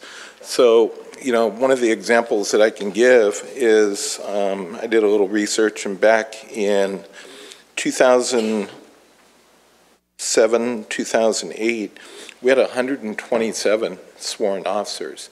And at that time, our budget for overtime, what we actually spent was $2.2 million. So that's 10 years ago. If you take the new salary range and everything, we would be almost equal to our current overtime budget, even though we had 127 officers. So you would think with more officers back then, the overtime would go down, but that's not necessarily the case. So it's not correlated to the number of vacancies. It's more really about the time off. And with the restructuring of the patrol model, one of the factors that will be implemented if it goes through with our negotiations is that 2 people would be allowed off on a crew, not on overtime. And that's where the majority of that savings would come from. Pro Tem. Yeah, thank you, Mr. Mayor. Okay, and thank you for your explanation. I kind of read through it. You have explanation from your overtime versus new hires. Okay, and I got it about noontime. I went through it. Okay, and some of the things doesn't make too much sense to me. Okay, and regarding, okay, I understand. Okay, you hire more people, potentially you have more overtime because you allow them to take those overtime. This is your overtime policy, or our MOU, okay, how we control this overtime, including the policy, you have to make sure this overtime not be abused, okay? And otherwise, I have a staff too, okay? I will restrict all the staff, okay, with overtime. Time's up, go home, okay? And if you have to work, okay, a bit longer, then next day show us, okay, later. So in that way, you don't impose overtime, you don't impose the cost. Okay, but the point is this: you say you hired so many people back in 10 years ago, but the overtime is still there because what I'm saying, you allow them. That time the policy allowed them to do this, but right now we just have to change the structure. Meaning we have to concern, okay, about how we spend all this overtime, so we don't continue to have a leak and this and that. But in the meantime, my understanding, we just don't have enough of a police. It's so stressful for them. They spread so thin. Okay, so in that way, it's not even safe for our residents. Okay, and that's why this coming from for two ways. One, how to keep our community safe. At the same time, keep our police officers safe. Okay, because it's so stressful and then mistake will happen. Okay, and the health. Mental health, okay, we want to keep them healthy. People say, well, they want to use the overtime, they want to make money. I disagree. They want healthy, they want a family time. They want to go to their kids' graduation. So they want a quality of life like us. So we cannot continue to say we want to save money, we want to jam pack to them to work longer for us so we can save some money. We need to be fair to both sides. Okay, and then if you have to pay a little bit more, then we get a long-term plan and try to find the money, not necessarily by raising taxes. Okay, we have a good things. How it's happening right now. It's good stuff's coming in. We just have to work harder. See over here, they're talking about business, this and that. If you're driving around, we don't have too many construction happening in West Covina. But you go to Covina, this small city, they have a lot of construction. You go to El Monte, it's like mushroom. All the construction going on, money coming into the city. What happened to West Covina? Why we not have a construction beside the portal doing that? There's only one thing, couple of small things. We don't have a big thing happening. Why take so long? Well, my point again, okay, I'm not against about you talking about more staff, potential with more money, but you have a certain enough staff, okay, to reduce the stress and the burden. At the same time, with this new recruit, you talk about new recruit will cost more money because the training, this and that. The senior need to training too. The senior need to go to court too. Okay, no different than anyone already working 6 months, okay, 2 months, 3 months in LA City. Okay, so we should try to see, okay, how can we recruit, okay, the new, okay, this police officer to fill out the position and to really reduce our officer their stress. At the same time, I think we can reduce the overtime. That should be the report, okay, coming out. I went through a couple of times, okay, new hires, okay, and in the long run, we should have a better. I don't know if you agree with me or not. Well, I definitely agree that we don't have enough police officers, and you will never get an argument from me on that. So when I was given the task of cutting 10% of our budget, I looked at a model that's going to represent 3.1 million. So it didn't come down to either or, changing the staffing model or unfunding 6 positions. To get to the level that I was required to do required both. So that's how, that came about. I mean, honestly, I'd love to keep every position we have, for sure. And our officers are overworked, and I think you're right. They are tired. It does increase liability. But to get to that 3.1 million that was requested of me, I had to incorporate both models into that to make this work. And as soon as, we're better funded, believe me, we will do everything we can to hire additional officers. And here, okay, still, okay, your argument, okay, 10%. I understand our city manager requests all the 10%, okay, and the cut and the budget and this and that, so you need to do this. But did you calculate, have you calculated, okay, the cost currently you have right now, okay, with what the model and you control the overtime. At the same time, when you're changing this model, will it compromise our public safety? Okay, just because you want to save the money, okay, try to fix into this budget, okay, and will that compromise the most important thing, the taxpayer, their safety? I think this is very important. Rather than just save the money, okay, but we have to see, okay, see what this can work. At the second thing is, okay, how can we, okay, find any other way? I think you can find any other way, okay, besides just, okay, reduce the service for us. Well, you know, I definitely took into account safety for the community. That's number one for us. And there will be less cars on the street at different times of the hour. But I think that we're still going to be able to maintain priority one service at the same level we're doing now. Some of the other, you know, we can't do the exact same thing with less people. It's just not going to work. But again, you know, that was the request, that was the proposal. And, you know, if there's a change, you know, if it's authorized in a different manner, we'd be glad to hire the officers. You know, just to let everybody know, the overtime that we have, it's not frivolous. We maintain very tight controls of it. And, you know, looking at it, a lot of it is contractual obligations for minimum staffing on the street. So when an officer, just as an example, an officer makes an arrest an hour before shift, he doesn't have the luxury of going home at the normal time and turning in the report the next day. It has to be done because that court package has to go over to court. It's got to be processed. So those are costs that, you know, increase the overtime. But we have very specific rules for staffing, and we adhere to that 100%. That's the watch commander's responsibility, so we maintain that. So that's why with the deployment model, we would have to change some of those policies, which will require a meeting with the association to get that worked out. So, yeah. Thank you. Sure. Any other questions? You mentioned that you know, once things get better or something, we'll go ahead and hire people. I'm a little confused, I guess, because my understanding was, well, last time the council approved was the managed savings, right?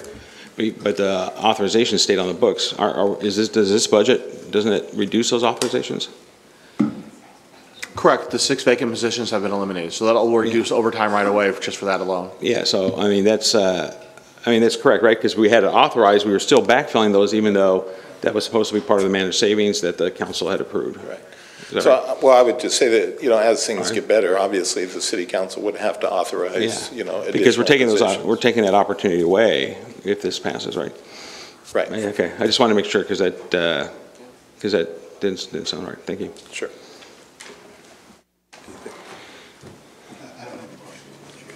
Thank you, Chief. Thank you. Would Fire Chief please come down for a minute?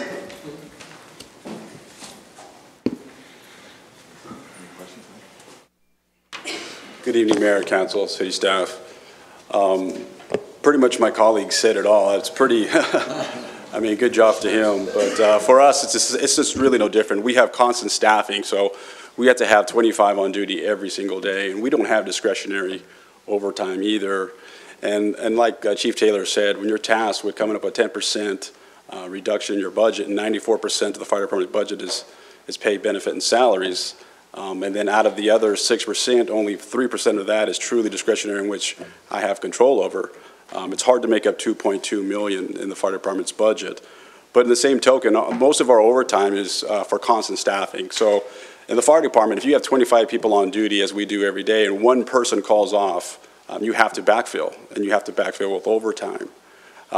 If we were to hire additional above and beyond, then they have their system where they call suitcasing an individual, where maybe you have to go back 2 or 3 would have to be off before you have to start filling overtime. But in the same token, you know, you get a late alarm and someone holds over to finish the report, and they get paid overtime in 15-minute increments. We too have training, but it's very limited. You know, most of our overtime is due to contractual MOU type funding. And like I mentioned, as soon as somebody takes off, you have to backfill. With us, to get to those numbers, you have to reduce the number of people that are on duty every day. Okay, a quick question. Okay, same thing. I received this. Okay, I think yesterday, right? Yeah. Okay, and the police I got it today. Okay, a quick question. Okay, projection next year. Okay, the increase. Okay, police increase for next year. I think totally $5.6 million increase the personnel cost. Okay, and now here on your budget. Okay, I think you provide this, right? That's correct. Yeah. Okay, so for overtime budget projection, okay, with your new staffing, how much will be left? How much for the? How much the overtime estimation? Okay, you should have okay. Yeah, 1.7 to 1.8 million dollars. So $1.8 million will be the overtime, unless we pay 1.5 to double pay, right? So meaning okay, normally it's 1.5%. They work overtime. They get paid time and a half. That's correct. Yeah. Okay. So do they sometimes they get double pay? No, it's just time and a half. So always 1.5 times. That's correct. Okay, never go to 1.75 double due to the time or holiday or something. That's my understanding. It's so it's 1.5 times. Yes, sir. Okay, so your budget for next year, this projection with this is $1.8 million overtime, right? Overtime. You just say 1.8. That's correct. Okay, so with this 1.8 overtime, okay, compare with a new hired, okay, can have some saving for this overtime since we're paying 1.5 times. How can we get some savings? Yeah, if we have a new hire, okay, and fill in the position, so we don't have overtime, while you project almost $2 million, can we reduce the overtime compared with the new hire model? If we hired more personnel, and like I mentioned, and then we had the ability to suitcase. So instead of having 25 on duty, let's say we had 26, 27, and somebody called off, you can move one person off one unit to backfill that spot, and you would not pay time and a half. So we will reduce this overtime 1.5 times of the pay. No, we can't. Well, in that scenario that I just gave you, your question was, my question is very simple, okay? Your projection $1.8 million overtime for next year. And I say if you can compare with the new hire to reduce this overtime, so how much saving we can have? Okay, that's my question. I understand, okay, new hire maybe will, okay, have a benefit, this and that, okay? But this should have a comparison, okay, because we only paying them 1, not 1.5. Okay, especially some of the new hired, okay, they starting will be cheaper. So with, okay, those new hired, okay, to do the job, can they reduce this overtime cost? Hiring new people will reduce the overtime cost because we have so many vacancies currently in the fire department.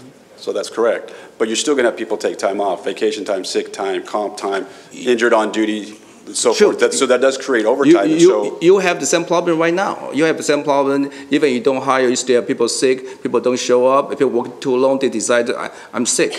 Okay, so my point is, okay, with this normal, okay, what we have right now, okay, and we have a new hire with a new recruit, will it be cheaper than you paying the overtime? If we get fully staffed, we will reduce the overtime that we currently have right now. When you say fully staffed, how many people we have to hire more? Well, we currently have 12 vacancies right now. So 12 vacancies. So you meaning if we fill out this 12, that we can save more money? If we fill the 12, our overtime costs will go down. And how much will be this new hire cost compared with the overtime? Then we should still compare with this too. We still have some saving, right? And in the long run, we can save more money. Am I right? As we hire at a lower rate. You're right. So A step. So it would be initial savings to hire. Okay, thank you. Chief, but I do have to pay those new hires for a full salary, whether they're working overtime or not. So if I have no overtime to fill that day, I'm still paying for them the day that they're working. That's correct. Which is being added to my cost with that. So under our current model, if we hired 7 more officers in different positions, because you can't take a fireman to do an assistant chief's job or a fire captain's job. They have to be on that level to do that kind of a job. They have to be trained on that level. So I have to hire all of those different positions. What would the difference, I think what Mayor Pro Tem Wu was asking, what's the difference between the overtime will be cut, but my general salary and benefits costs are going to go up. What's the overall savings? Well, based off of the analysis here that we provided, there's a $89,000 savings doing with the overtime as opposed to being fully staffed. Right. So I would only save $89,000 out of $1.7 million. If you continue with the overtime, it'd actually be a little more expensive, fully staffed. But being fully staffed answered Wu's would reduce the overtime. Right, but it increases the overall budget. The overall budget. Yes. And that's the problem with police and fire, because you have minimum staffing requirements. That's correct, constant staffing. Okay, so the argument will be here. Okay, true, we hired a new recruit. It will cost us some money, but at least okay, we're starting with the rate. Okay, right? And the rate would be a little bit more okay desirable. Okay, and with them and the captain, do they have overtime? Do they have overtime too? Yes, so captain, so who doesn't have overtime? You don't have overtime. That's correct. So the only person that doesn't have overtime is you.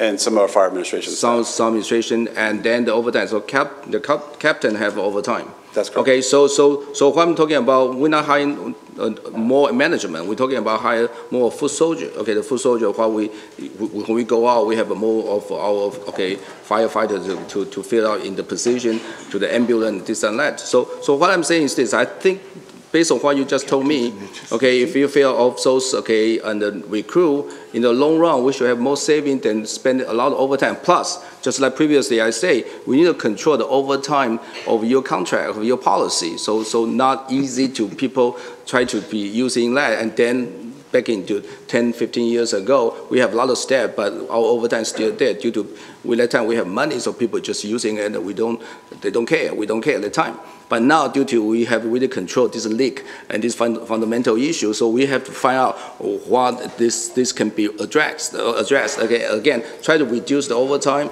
try to increase the service, and again, this is what I think will be in the long run will be healthier for our department.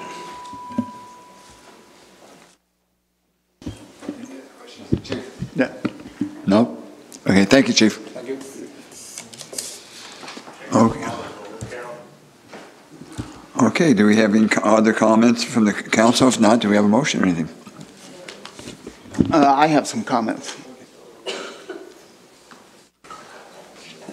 So if you look at why our costs have gone up so much, we can talk about, well, inflation's only gone up 3%.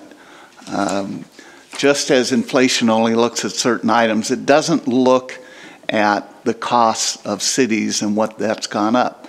Our biggest cost, if you take a look from 2013 to 2014, are those PERS costs and the OPEB costs. We're talking millions upon millions of dollars.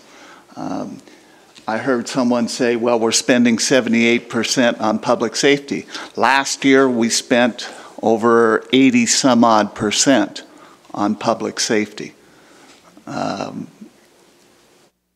You can't continue to do that. So if you want services, they have to be paid for. We can't cut PERS. We can't cut OPEB to existing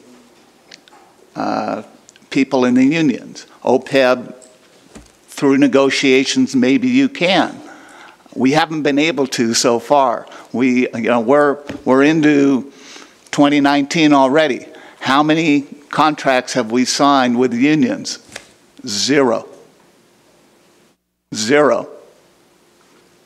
Haven't signed one yet on it. Mr. City Manager, when was the last time we signed a contract with our fire department? The contract expired December 2016. It was approved April 2017. There you go. So we've been negotiating with them for years, and we've been unable to sign a contract. So when you take a look at that and say, oh, you know, just negotiate, well, that's part of the reason why we're in this situation this last year. Part of this city council said, let's increase fire. That increased our overtime a whole lot this last year because they said, well, let's just increase it. The money wasn't there, and it's still not there this year. So we know prices are going to increase. That's a fact. There is no doubt about it. If you look at what other cities are doing, we are the only city in LA County that has its own police and fire that does not have a utility tax or sales tax. Covina, they've got a utility tax. Their council just passed 5-0 to now impose a 1% or a 3/4% sales tax on top of that. So, are the Covina residents going to go buy a car in Covina? Doesn't matter. When you buy a car, it's one of the reasons why they ask, where is your residence? You pay the sales tax for your local area. So you can go buy a car in Northern California. You're still going to pay any local sales tax on that for the area that you live. That's just the way it is. Do I like a public safety tax? No, I've said that before. I like just a general type sales tax. And why do I like it in West Covina? Because most of our sales tax doesn't come from West Covina residents. We have 2 malls. The percentage of people shopping in them is not 50% West Covina residents. It's residents from outside the city. The same thing with our vehicles, but it doesn't make a difference on your vehicle. If you're a West Covina resident, you would pay the increased cost. If you're a non-West Covina resident, you wouldn't pay that increased sales tax. That's the way the current law works. I have a problem with this budget. My problem with this budget is it still doesn't cover everything. Just as we've been talking about, there's nothing that talks in this budget about contracts that we have not yet signed with all of our unions. Nothing is figured into this contract for those. And so where is that money going to come from? We talked about next year, the increased cost for borrowing money, if we can borrow money at all, because when you have no reserves, who wants to loan us money? So the money has to come from somewhere. It's either got to come from property tax, sales tax, or business. Those are your major tax areas of interest. Sales tax is not increasing. Why is sales tax not increasing? Well, one of the things that happened years ago was the internet, and that has hurt cities throughout. Sales tax is pretty much flat and is considered to be flat in West Covina, not only next year, but the year after. So we're not going to get those, we're not going to get that kind of an increase just to cover the increased PERS cost, let alone OPEB and a 3% cost of living. And cost of living is probably in the next couple of years going to go up over 3%. So what do we have to do? My personal opinion is let the people decide. It's not up to me, it's up to all of the people in West Covina. And to not give them a chance to decide what they want to pay for, what kind of services to pay for, and for us to decide is wrong. The people will make the decision. So with that, I'm ready to take a vote if everyone else is.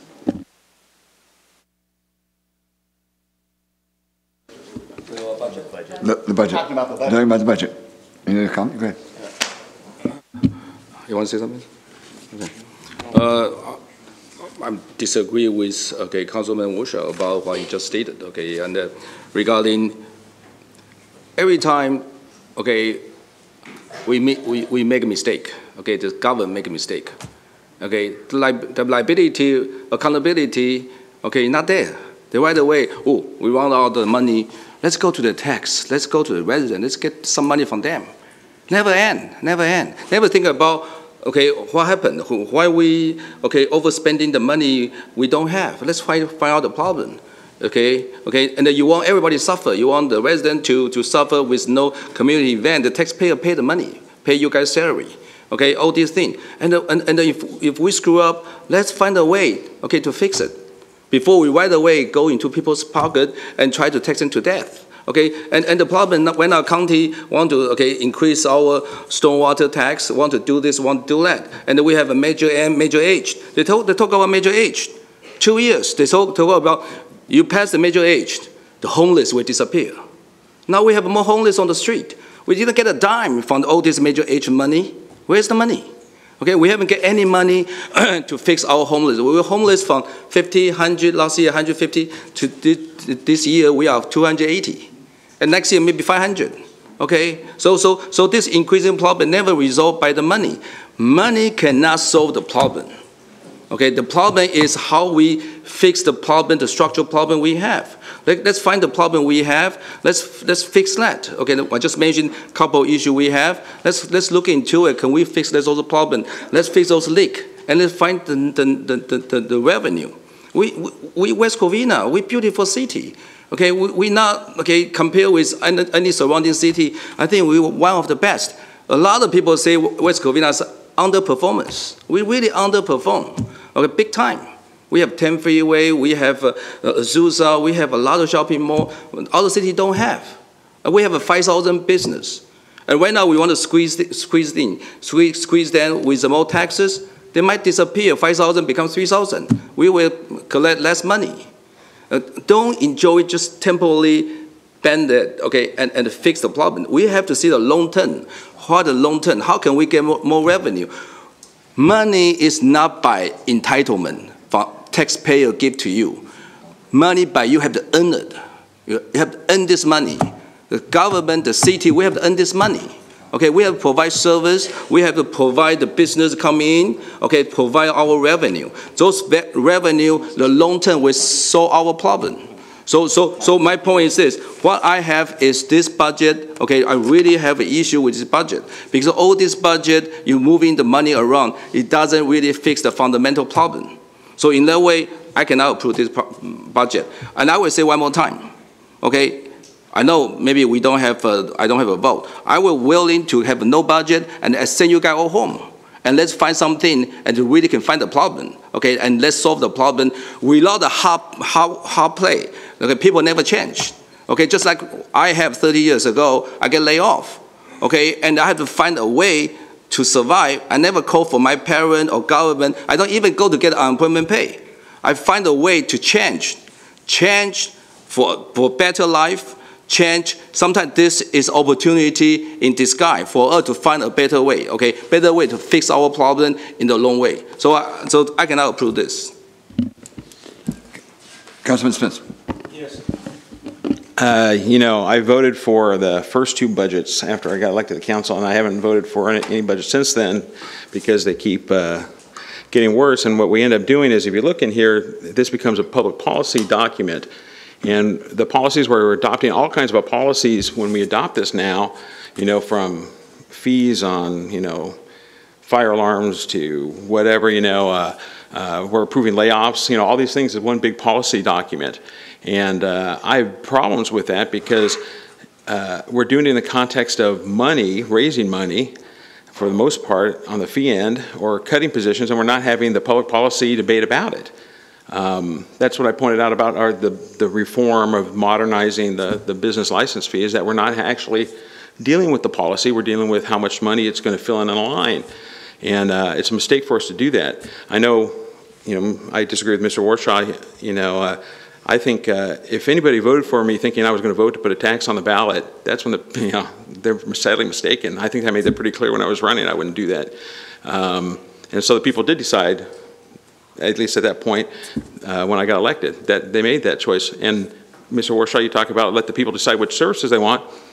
Okay, well, let's put a tax on the ballot. Let's say, what services? We're not going to tell them services. It's going to be a public safety tax. We're going to tell them we're going to take cops off. We're going to tell them we're taking fire out. That's what we're going to tell them. We're not going to say, oh, we're going to deal with the pension crisis, or let's cap what we pay employees, or anything like that. That's not what we're going to put on the ballot. We're just going to put on a tax increase and tell them, if you don't do this, you're not going to get cops. And so it's not fair to say, go ahead and let the people decide when we're only going to let them decide this one sliver with one angle, and that's not really fair either. So I mean, and like I pointed out before, there's lots of things we could have put on the ballot too. One thing we haven't looked at is there are ways to raise revenues without doing this. Mr. Redholz brought one up, and I'm supportive of that, especially at least on a temporary basis.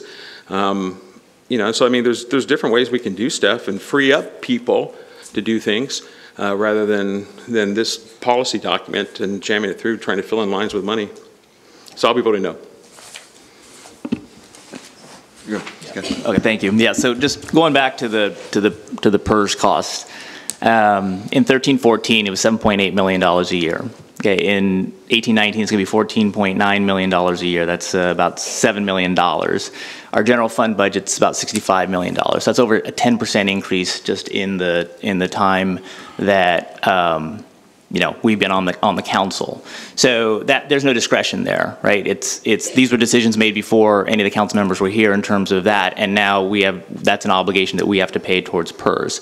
So that's not a waste of money.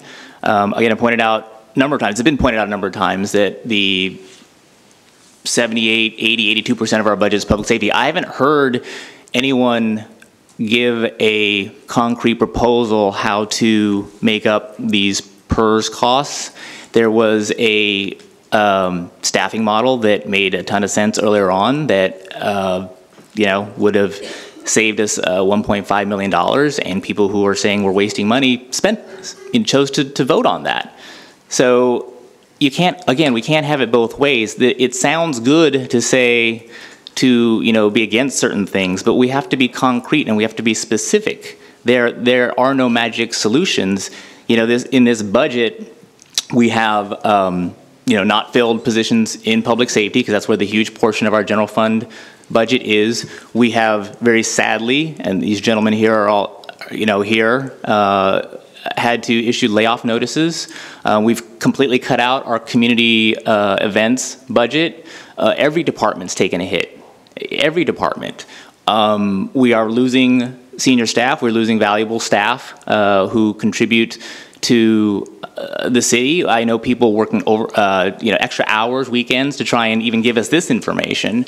So you can say a lot, you can put out that rhetoric, because I understand it's an election season coming up, but you have to admit the reality. These PERS costs are a reality. The fact that the huge percentage of our budget goes towards police and fire is a reality. You cannot ignore that. And there's no magical solutions, and rhetoric isn't going to get us where we need to be. This was a very difficult budget process. It was obviously very difficult because nobody wants to make these kinds of cuts. I ran on, like as everybody else did, on public safety, and yet I realized you can't fix the budget without public safety taking an impact too. So you can, you can talk a good game, you can say there's stuff to do, but in this case, every portion of our city staff and departments have taken hits. So this is going to happen. It is foreseeable and it is realistic. You can look at these numbers. You can go check the stuff up. You can review the stuff on PERS. These increases are going to happen. You cannot get out of a budget deficit by hiring more people. I would love to hire more police officers. We all would. I would love to hire more, put more officers on the street. You can't fix a deficit by putting more officers on the street. You just can't. You have to make a choice. You have to make hard choices. So I just want to say, I know that there's been a ton of work getting here, but if we can't even address the reality, if we can't even identify like the fact that this is the issue, and it's not things that we have necessarily created, but it is what we are faced, and that is our responsibility to deal with it in the most effective way, in the most fiscally responsible way we can. So I'm all ears for hearing some sort of magic solution. We've been at this for months. We've known about that this budget was going to be hard for many months. So what is the answer to this? We've gone back to staff and said, no, got to make more cuts. We got to get a balanced budget. So what is the solution? It's easy to say no. It's easy to say no in election year. No, but what's the solution? For starters, Mr. Toma, you could support some of the bills I brought up or oppose some of the bills that were impacting CalPERS, but every time I brought those up, you were a vote on the wrong side. You were a vote to do politically correct investing. You were a vote to keep high benefits for employees in CalPERS when we brought that legislation up here. So that's the reality too. You can talk a good game, but when it came push to shove on some of those bills, you weren't there. Mr. Spence, I think I have the floor next. Thank you. Mr. Spence, you can say, well, you can only do a public safety tax. Yes, because you voted against when we needed 4 votes to make just a local sales tax, to not let the people decide whether they just want a local sales tax, not a special tax. So don't say that, well, people can't do it. They can. You don't want it to happen.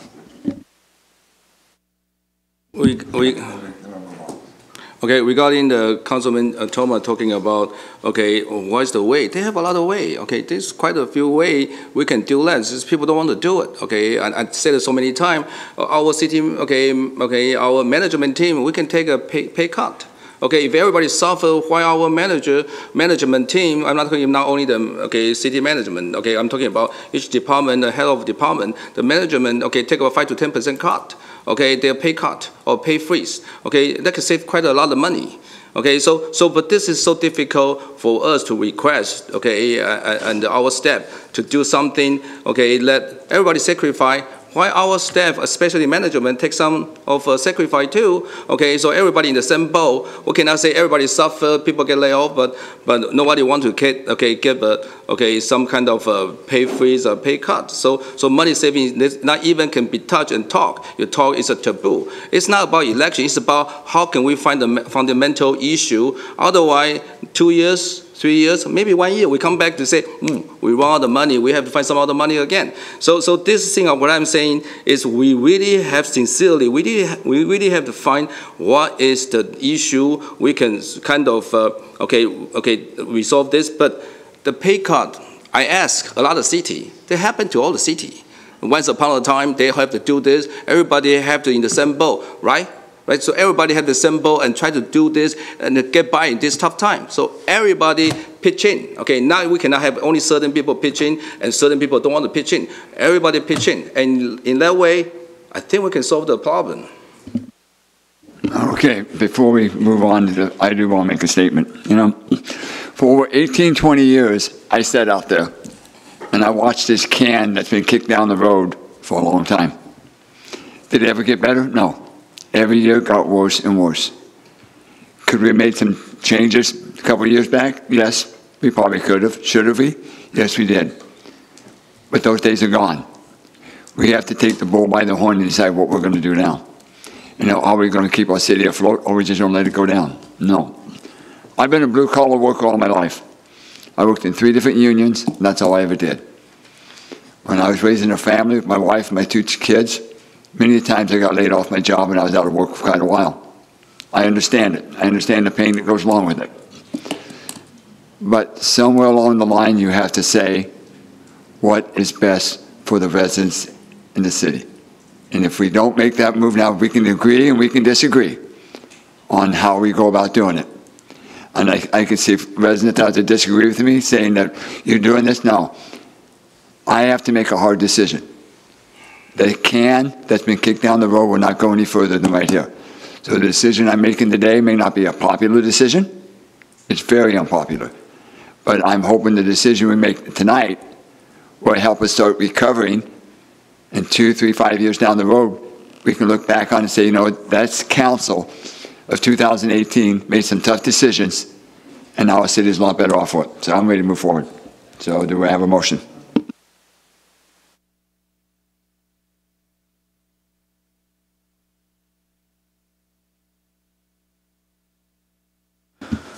I'll move to recommend the council approve the fiscal year 2018-19 proposed budget resolution number 2018-99. I'll second the motion. We have a roll call. Spence. No. Toma. Aye. Warshaw. No. Woo. Nope. Johnson. Aye. It fails 3-2. Well, I guess we put more cuts. Okay. We move on. Item number 2.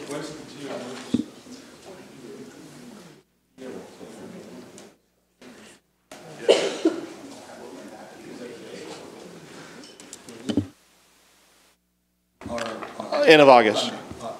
Yep. So is there any direction of staff on what council wishes to do?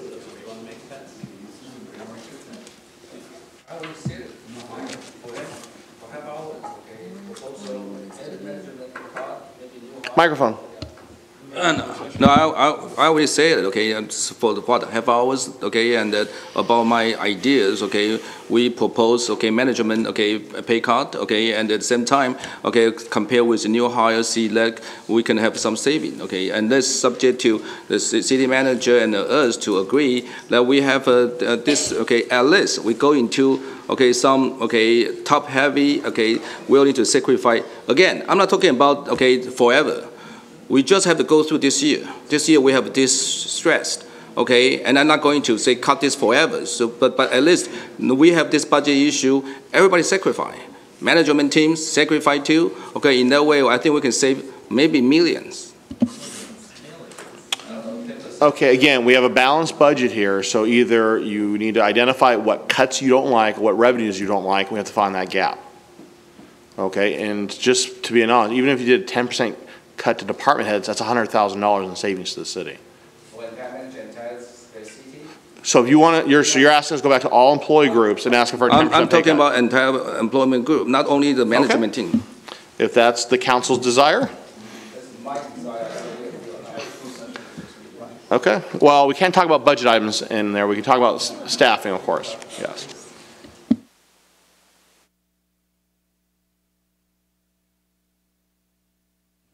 Let me have the attorney address the idea of pay cuts and the meet confer process and how many months it takes to have that done. Yes. Should we, in closed session, have a discussion and the council give us direction to move forward with those types of negotiations? We have a couple of issues. One is we've been in ongoing negotiations over retroactive contract years that have specific items that have been discussed and negotiated and proposed.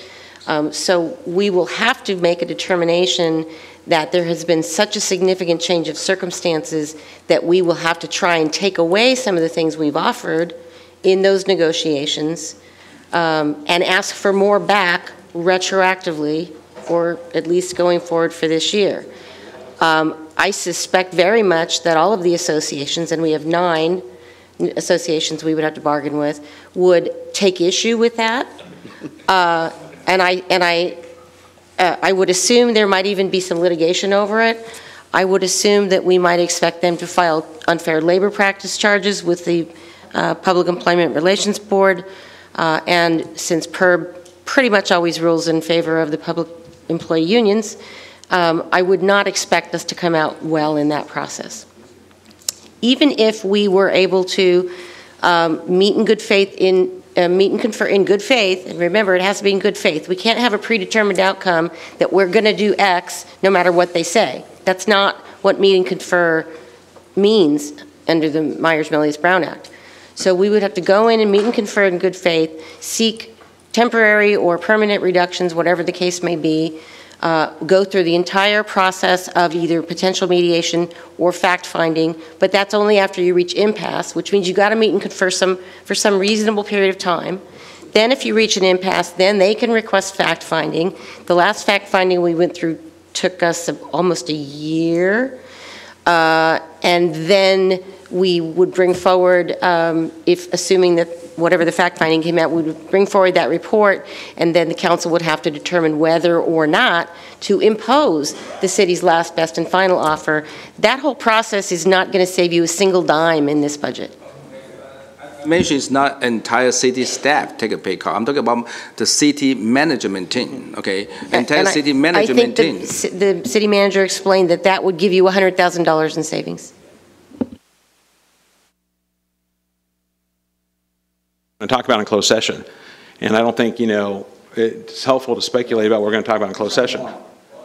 And two, I do have an issue with this retroactive bargaining thing, where I still think it's incorrect that once we offer it as part of a package, somehow that gets stuck out there. I still think that's a problem. But if I can respond briefly to that, that is, there is some potential that under changed circumstances, that changes our ability to bargain and to change. The problem is that we will be litigating that if that's the position we take. Okay, let's move forward. Okay. I just remind the city council, every week you're delaying this is going to cost the city between $50,000 and $100,000. Okay. Okay, let's move to item 2. It's an annual appropriations limit for fiscal year 2019. Well, since we don't have a budget, you can hold off on that one. We'll hold off on that one. Okay, good enough. Item number 3, business license tax. Please do. This is one where I really have a problem with the 24-hour notice issue for the tax increases, because we've had a change from something that's been going on at every council meeting for the last, since I've been on it, that it takes 4 votes to place it on a ballot. And if you were at the last meeting, Mr. Wu was pretty clear he wasn't going to vote for it. I was pretty clear I wasn't going to vote for it. So if you're at that last meeting, you would think this was dead. But now, with 24-hour notice, there's a new information from the city attorney about taking how many votes it takes to place on the ballot for stuff. And that, I think, on both these items, is an issue as far as notifying people about what might be going on. Mr. Mayor, if I can, at the last meeting, the council has to bring this back this week. I understand that. But I think the problem is, since the agendas didn't come out 24 hours in advance, with this whole thing about the 3 votes instead of 4, that's the issue. Because if you were at home watching last time, you go, okay, it's not going to happen. Yeah, they're going to go forward. They're going to waste time and effort, but it's not going forward. Because it was pretty clear. If I could explain, the 4-vote requirement is for a general tax increase. Yes. That exists. As I understood it, the business license tax analysis would be an across-the-board business license tax restructuring and increase, and it would be a general tax. Right, but this is for the whole issue of the taxation, because we could change it here to be a public safety tax. If you, to be a special, No. I don't think that's what's proposed. No, this is the business license tax. I know, but this on is the issue not of a public taxes, safety tax. But this item was for 4 votes. Mr. Wu said that he would like to see additional information provided as well, so that's why it was brought back here. I think the 24-hour notice on the change on what can go on the ballot from the city attorney, since it's been different for the last 4 years that we've been here, I think is problematic to do that with 24-hour notice. But I mean, that's on the whole taxation issue. That's all I wanted to bring up. I want to say something. Okay, I last time I voted no. It's 3 of them say yes, bring it back. Okay, and last time 2 of us we say no. I say no too. Okay, so it's them to bring it back. Okay, so you need 4 votes. I would say no, because when I see this, it's just like increased 10 times. Okay, how can you increase a business for 10 times from $470 to $4,500? I have no idea who will need to stay here. So I guess the question is, if we can make a staff report about that, we may change based on your recommendations and considerations, if that's what you're asking for. Currently, I would say no on this. I'm not going to. But again, we made changes, and the staff report says we would bring back another model for your consideration. If you're saying no to that model, even without seeing it, then that's fine. Yeah, last time I would say no. They bring it back. It depends on them. They want to bring it back or not. No, I say no. Either way, we have I can assume by listening that we still have 2 no's on that, so there's no sense in us wasting our time with the public sign. I'm talking about the business license tax. I think we just move on. Item number 4 is a tax measure for the November 2018 ballot. Do we have a report? Just a brief report. I think City Attorney addressed the matter a little bit. The city has been discussing, and Mr. Warshaw presented this back in May of this year, the possibility of placing a tax measure on the November 2018 ballot. At that time, the city was focused on some sort of a general tax at that time. What has happened since then is there's been a discussion and a request for the mayor to bring it back because while a general tax requires a supermajority of the city council to approve it, a special tax under Prop 62 only requires 3 of the 5 council members. What a special tax means for the public is if it goes on the ballot, it has to be designated for a special use. So for example, if it says it's dedicated just for public safety use, that means that it could be a utility users tax, sales tax, or a different type of tax that would go for just that purpose and use. By doing so, it also requires a 2/3 voter threshold. And so based on that information, it's back for the City Council's discussion and consideration if they wish to move anything forward. If I could add one item. The only kind of special tax that would require 4/5 to place on the ballot would be a transaction and use tax. That's why that is not proposed or provided in the report as an option. And yet for 4 years we were getting different information. I'm sorry, don't believe anybody ever asked me how many votes it took to put a special tax on the ballot. I don't remember ever answering that question. As I remember, we always need a full vote for this. My feeling is like this, okay, we, in the end of the game, certainly, okay, you have to change the game, okay, and now from the 4 vote, we go to 3 vote. So my point is this, when you beginning tell us, okay, if you told us from the beginning, okay, say, hey, okay, for this, if you want to do this, it's a three vote, I can take it, okay, I say, hey, if I don't vote, it's fine. But now my understanding is always 4 vote. Okay, you need a 4 majority. Okay, now it become a simple majority. I don't know how this changed. Why that this is coming in? Okay, like the last minutes. Again, at no point in time was I ever asked to opine as to how many council members it would take to put a special tax on the ballot, whether for public safety or for any other reason. Every discussion we've had about it has been a general tax. So the question never arose. I never offered an opinion about it. As a rule, cities don't really like to put special taxes on the ballot because they require 2/3 vote of the voters. And that's a high threshold to meet. It's because that is a high threshold to meet that Mr. Biddle from Howard Jarvis and I discussed this personally on the phone, that Mr. Jarvis and his group did not feel it necessary to generate a law that requires more than 3 council members to place a special tax on the ballot. So had I ever been asked that question, Mr. Wu, I certainly would have answered it. Okay, how much will it cost to put this on ballot? We're estimating about $9,000.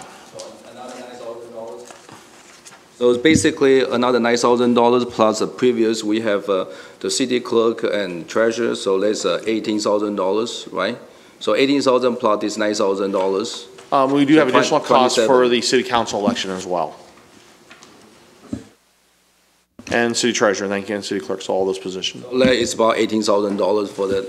Actually, the total election cost this year, we're estimating over $200,000? Over $200,000 for the election.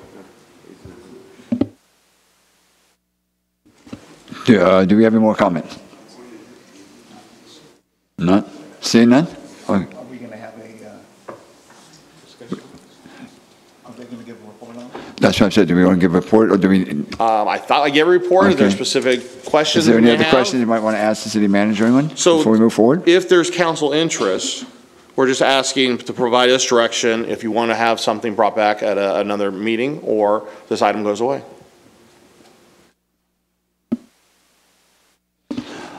I'd like to make a motion to have it brought back for more discussion on it at the next meeting. To do what? To prepare something? To prepare it and the wording that would say on it. So we need to know what type of tax you wish to do if that's the case. A specific tax on it, whatever. like I say, this would be like for a special tax, a specific tax, right, for public safety. Again, I'll let Kim Yes, finish. it would be a special tax, so that would require 2/3 vote of the voters, and we would need to specify the type of tax. As we've indicated, it could be a sales tax, sales and use tax, utilities users tax, some kind of local property tax, so long as we don't exceed the statutory limit. But so those are basically the three options. All those options are one I would even consider to be the sales tax, because I don't want to just say if we're going to have any making of it passing at all, I don't want to be just stuck with the residents of West Covina. So if this goes through and on 66.6%, if they do, I want it to be a general sales tax. Okay, so then the direction, or the motion would be to direct us to prepare ballot measure materials for a special tax that would be a sales and use tax. Yes. All right. That's my motion. I'm willing to second that, but let me ask, can you do both prepare both a general sales tax and a special tax? A general sales tax increase for a general fund? It's a special tax. No, I understand what that is, but I'm saying for the report, can you prepare both as options, or are we all committed? Is everybody here already committed to the special tax only? I guess that's the question. I could prepare it either way. If there were 4 votes for a general tax at the next meeting, then okay, that's fine. Certainly I'll second it. Okay. Okay. Okay, so you guys want to increase the sales tax? Okay, how many percentage? Is a 0.5%, 0.75%, 1%? Okay, how much do you want? Mr. Mayor, what we can do is bring back the options. At this time, the County of LA and the state requires that cities cannot exceed 10.25% without state legislature approval. Right now, we're at 9.5%, so the city could implement a 1/4 cent, 1/2 cent, or 3/4% at the maximum. So following what you say, okay, so I did the research, okay, the LA County has 88 city, okay, and how many city within this 88 has more than 10%? Because when you increase a 0.75, it would be 10.25. So the 13 out of 88 have more than 10%, and also city, if we approve this, then basically we will be joining the club of this, okay, more than 10% club, okay, so more than 10% club, the city is Compton, Inglewood, El Monte, City of Commerce, Pico Rivera, South El Monte, Southgate. So West Covina become into the club. So I don't think they really, okay, those cities continue to waste the money. What I'm saying, they didn't get better. So how can we tax, okay, the sales tax can be better? But again, okay, you can bring back, and I will still argue that's not going to fix our problem, okay. So, as I said, I would rather have a general sales tax so it can be used however in the city to best fix the budget.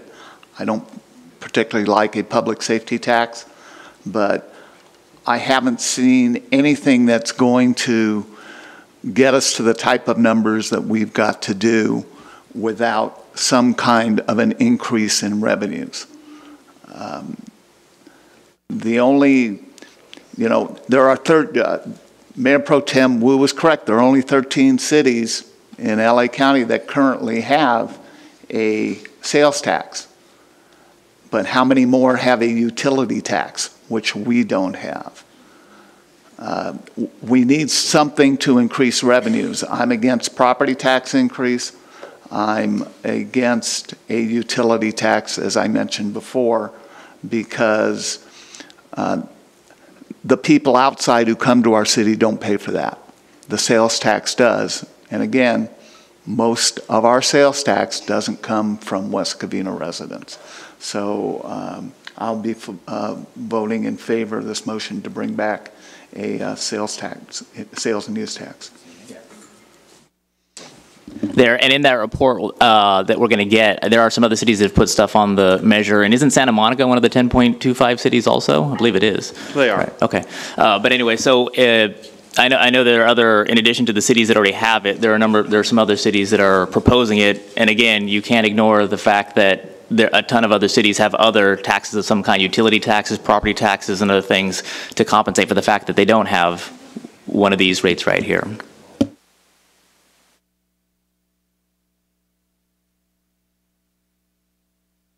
So if we're going to increase this tax, okay, so we approve 5-0 shop local.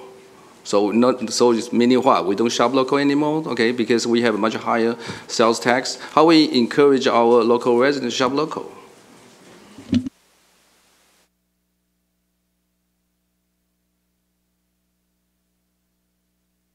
Okay, we have a motion and a second. Let's have a roll call. Spence? No. Toma? Aye. Warshaw? Aye. Wu? Nope. Johnson? Aye, passes 3-2.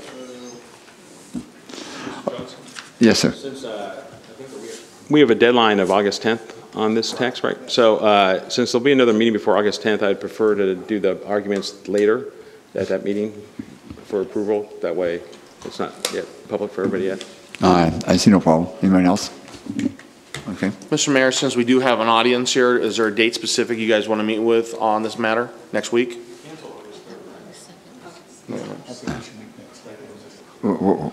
What's your choice? Thursday the 2nd is next week. Is it the 4th? Thursday, August 2nd. Yeah. Yeah, that works for me. Can we maybe perhaps have the meeting at 7 and then have a closed session perhaps a lot earlier? Council preference? What day was that? Like 5? That's fine. 5 o'clock's fine. What day was that? Thursday the 2nd. Okay, so 6 p.m. closed session, 7 p.m. open session, sure. August 2nd? Sounds good. Okay, so we'll have perhaps the budget again as well as the tax measure. And Okay, since that was arguments as well, so we'll have those items. Okay, and that was the last item. I do have a Mother May I would like to bring back for the next meeting that we have. You know, sometime back, we had voted on the last and final staffing model for the fire department. You know, and it was with a heavy heart that I'm asking for reconsideration of my vote on this item. And since I was on the prevailing side, I would like to have this brought back at our next meeting. You know, the residents going to ask me, and they've asked me, why would I consider redoing this? Well, when I voted the last time against the last and final, I made it very clear to our fire department I expected some faithful negotiations to settle this. I did. I said, if you don't make a change and start bargaining and faithfully, next time it comes up, I'd probably change my mind. Since then, I haven't seen any change. I have to say what I'm very disappointed in, with the statement was made to me at that time, by cutting Engine 4, we would be putting residents' lives in danger. I'm here to tell you tonight why I'm so disappointed with our fire department. What they've been doing lately, all the calling in sick, not answering their phones when they need them, to me that's putting our residents at danger. Our residents is my main concern. We may agree and we may disagree on a lot of issues, but your safety and well-being is my first concern. So since that has come forward, and I feel that they haven't stepped up to the plate like I asked them to, that they've been putting off the negotiation, that want to have them meet with even with the chief and them, we're trying to figure out how we can move forward. I'm asking for this to come back at a reconsideration vote. So I'm asking this for Mother May I. We can add that to the agenda for the 2nd. Okay. Hearing nothing else, if you have any further comments from the council. Seeing none, make a motion to adjourn.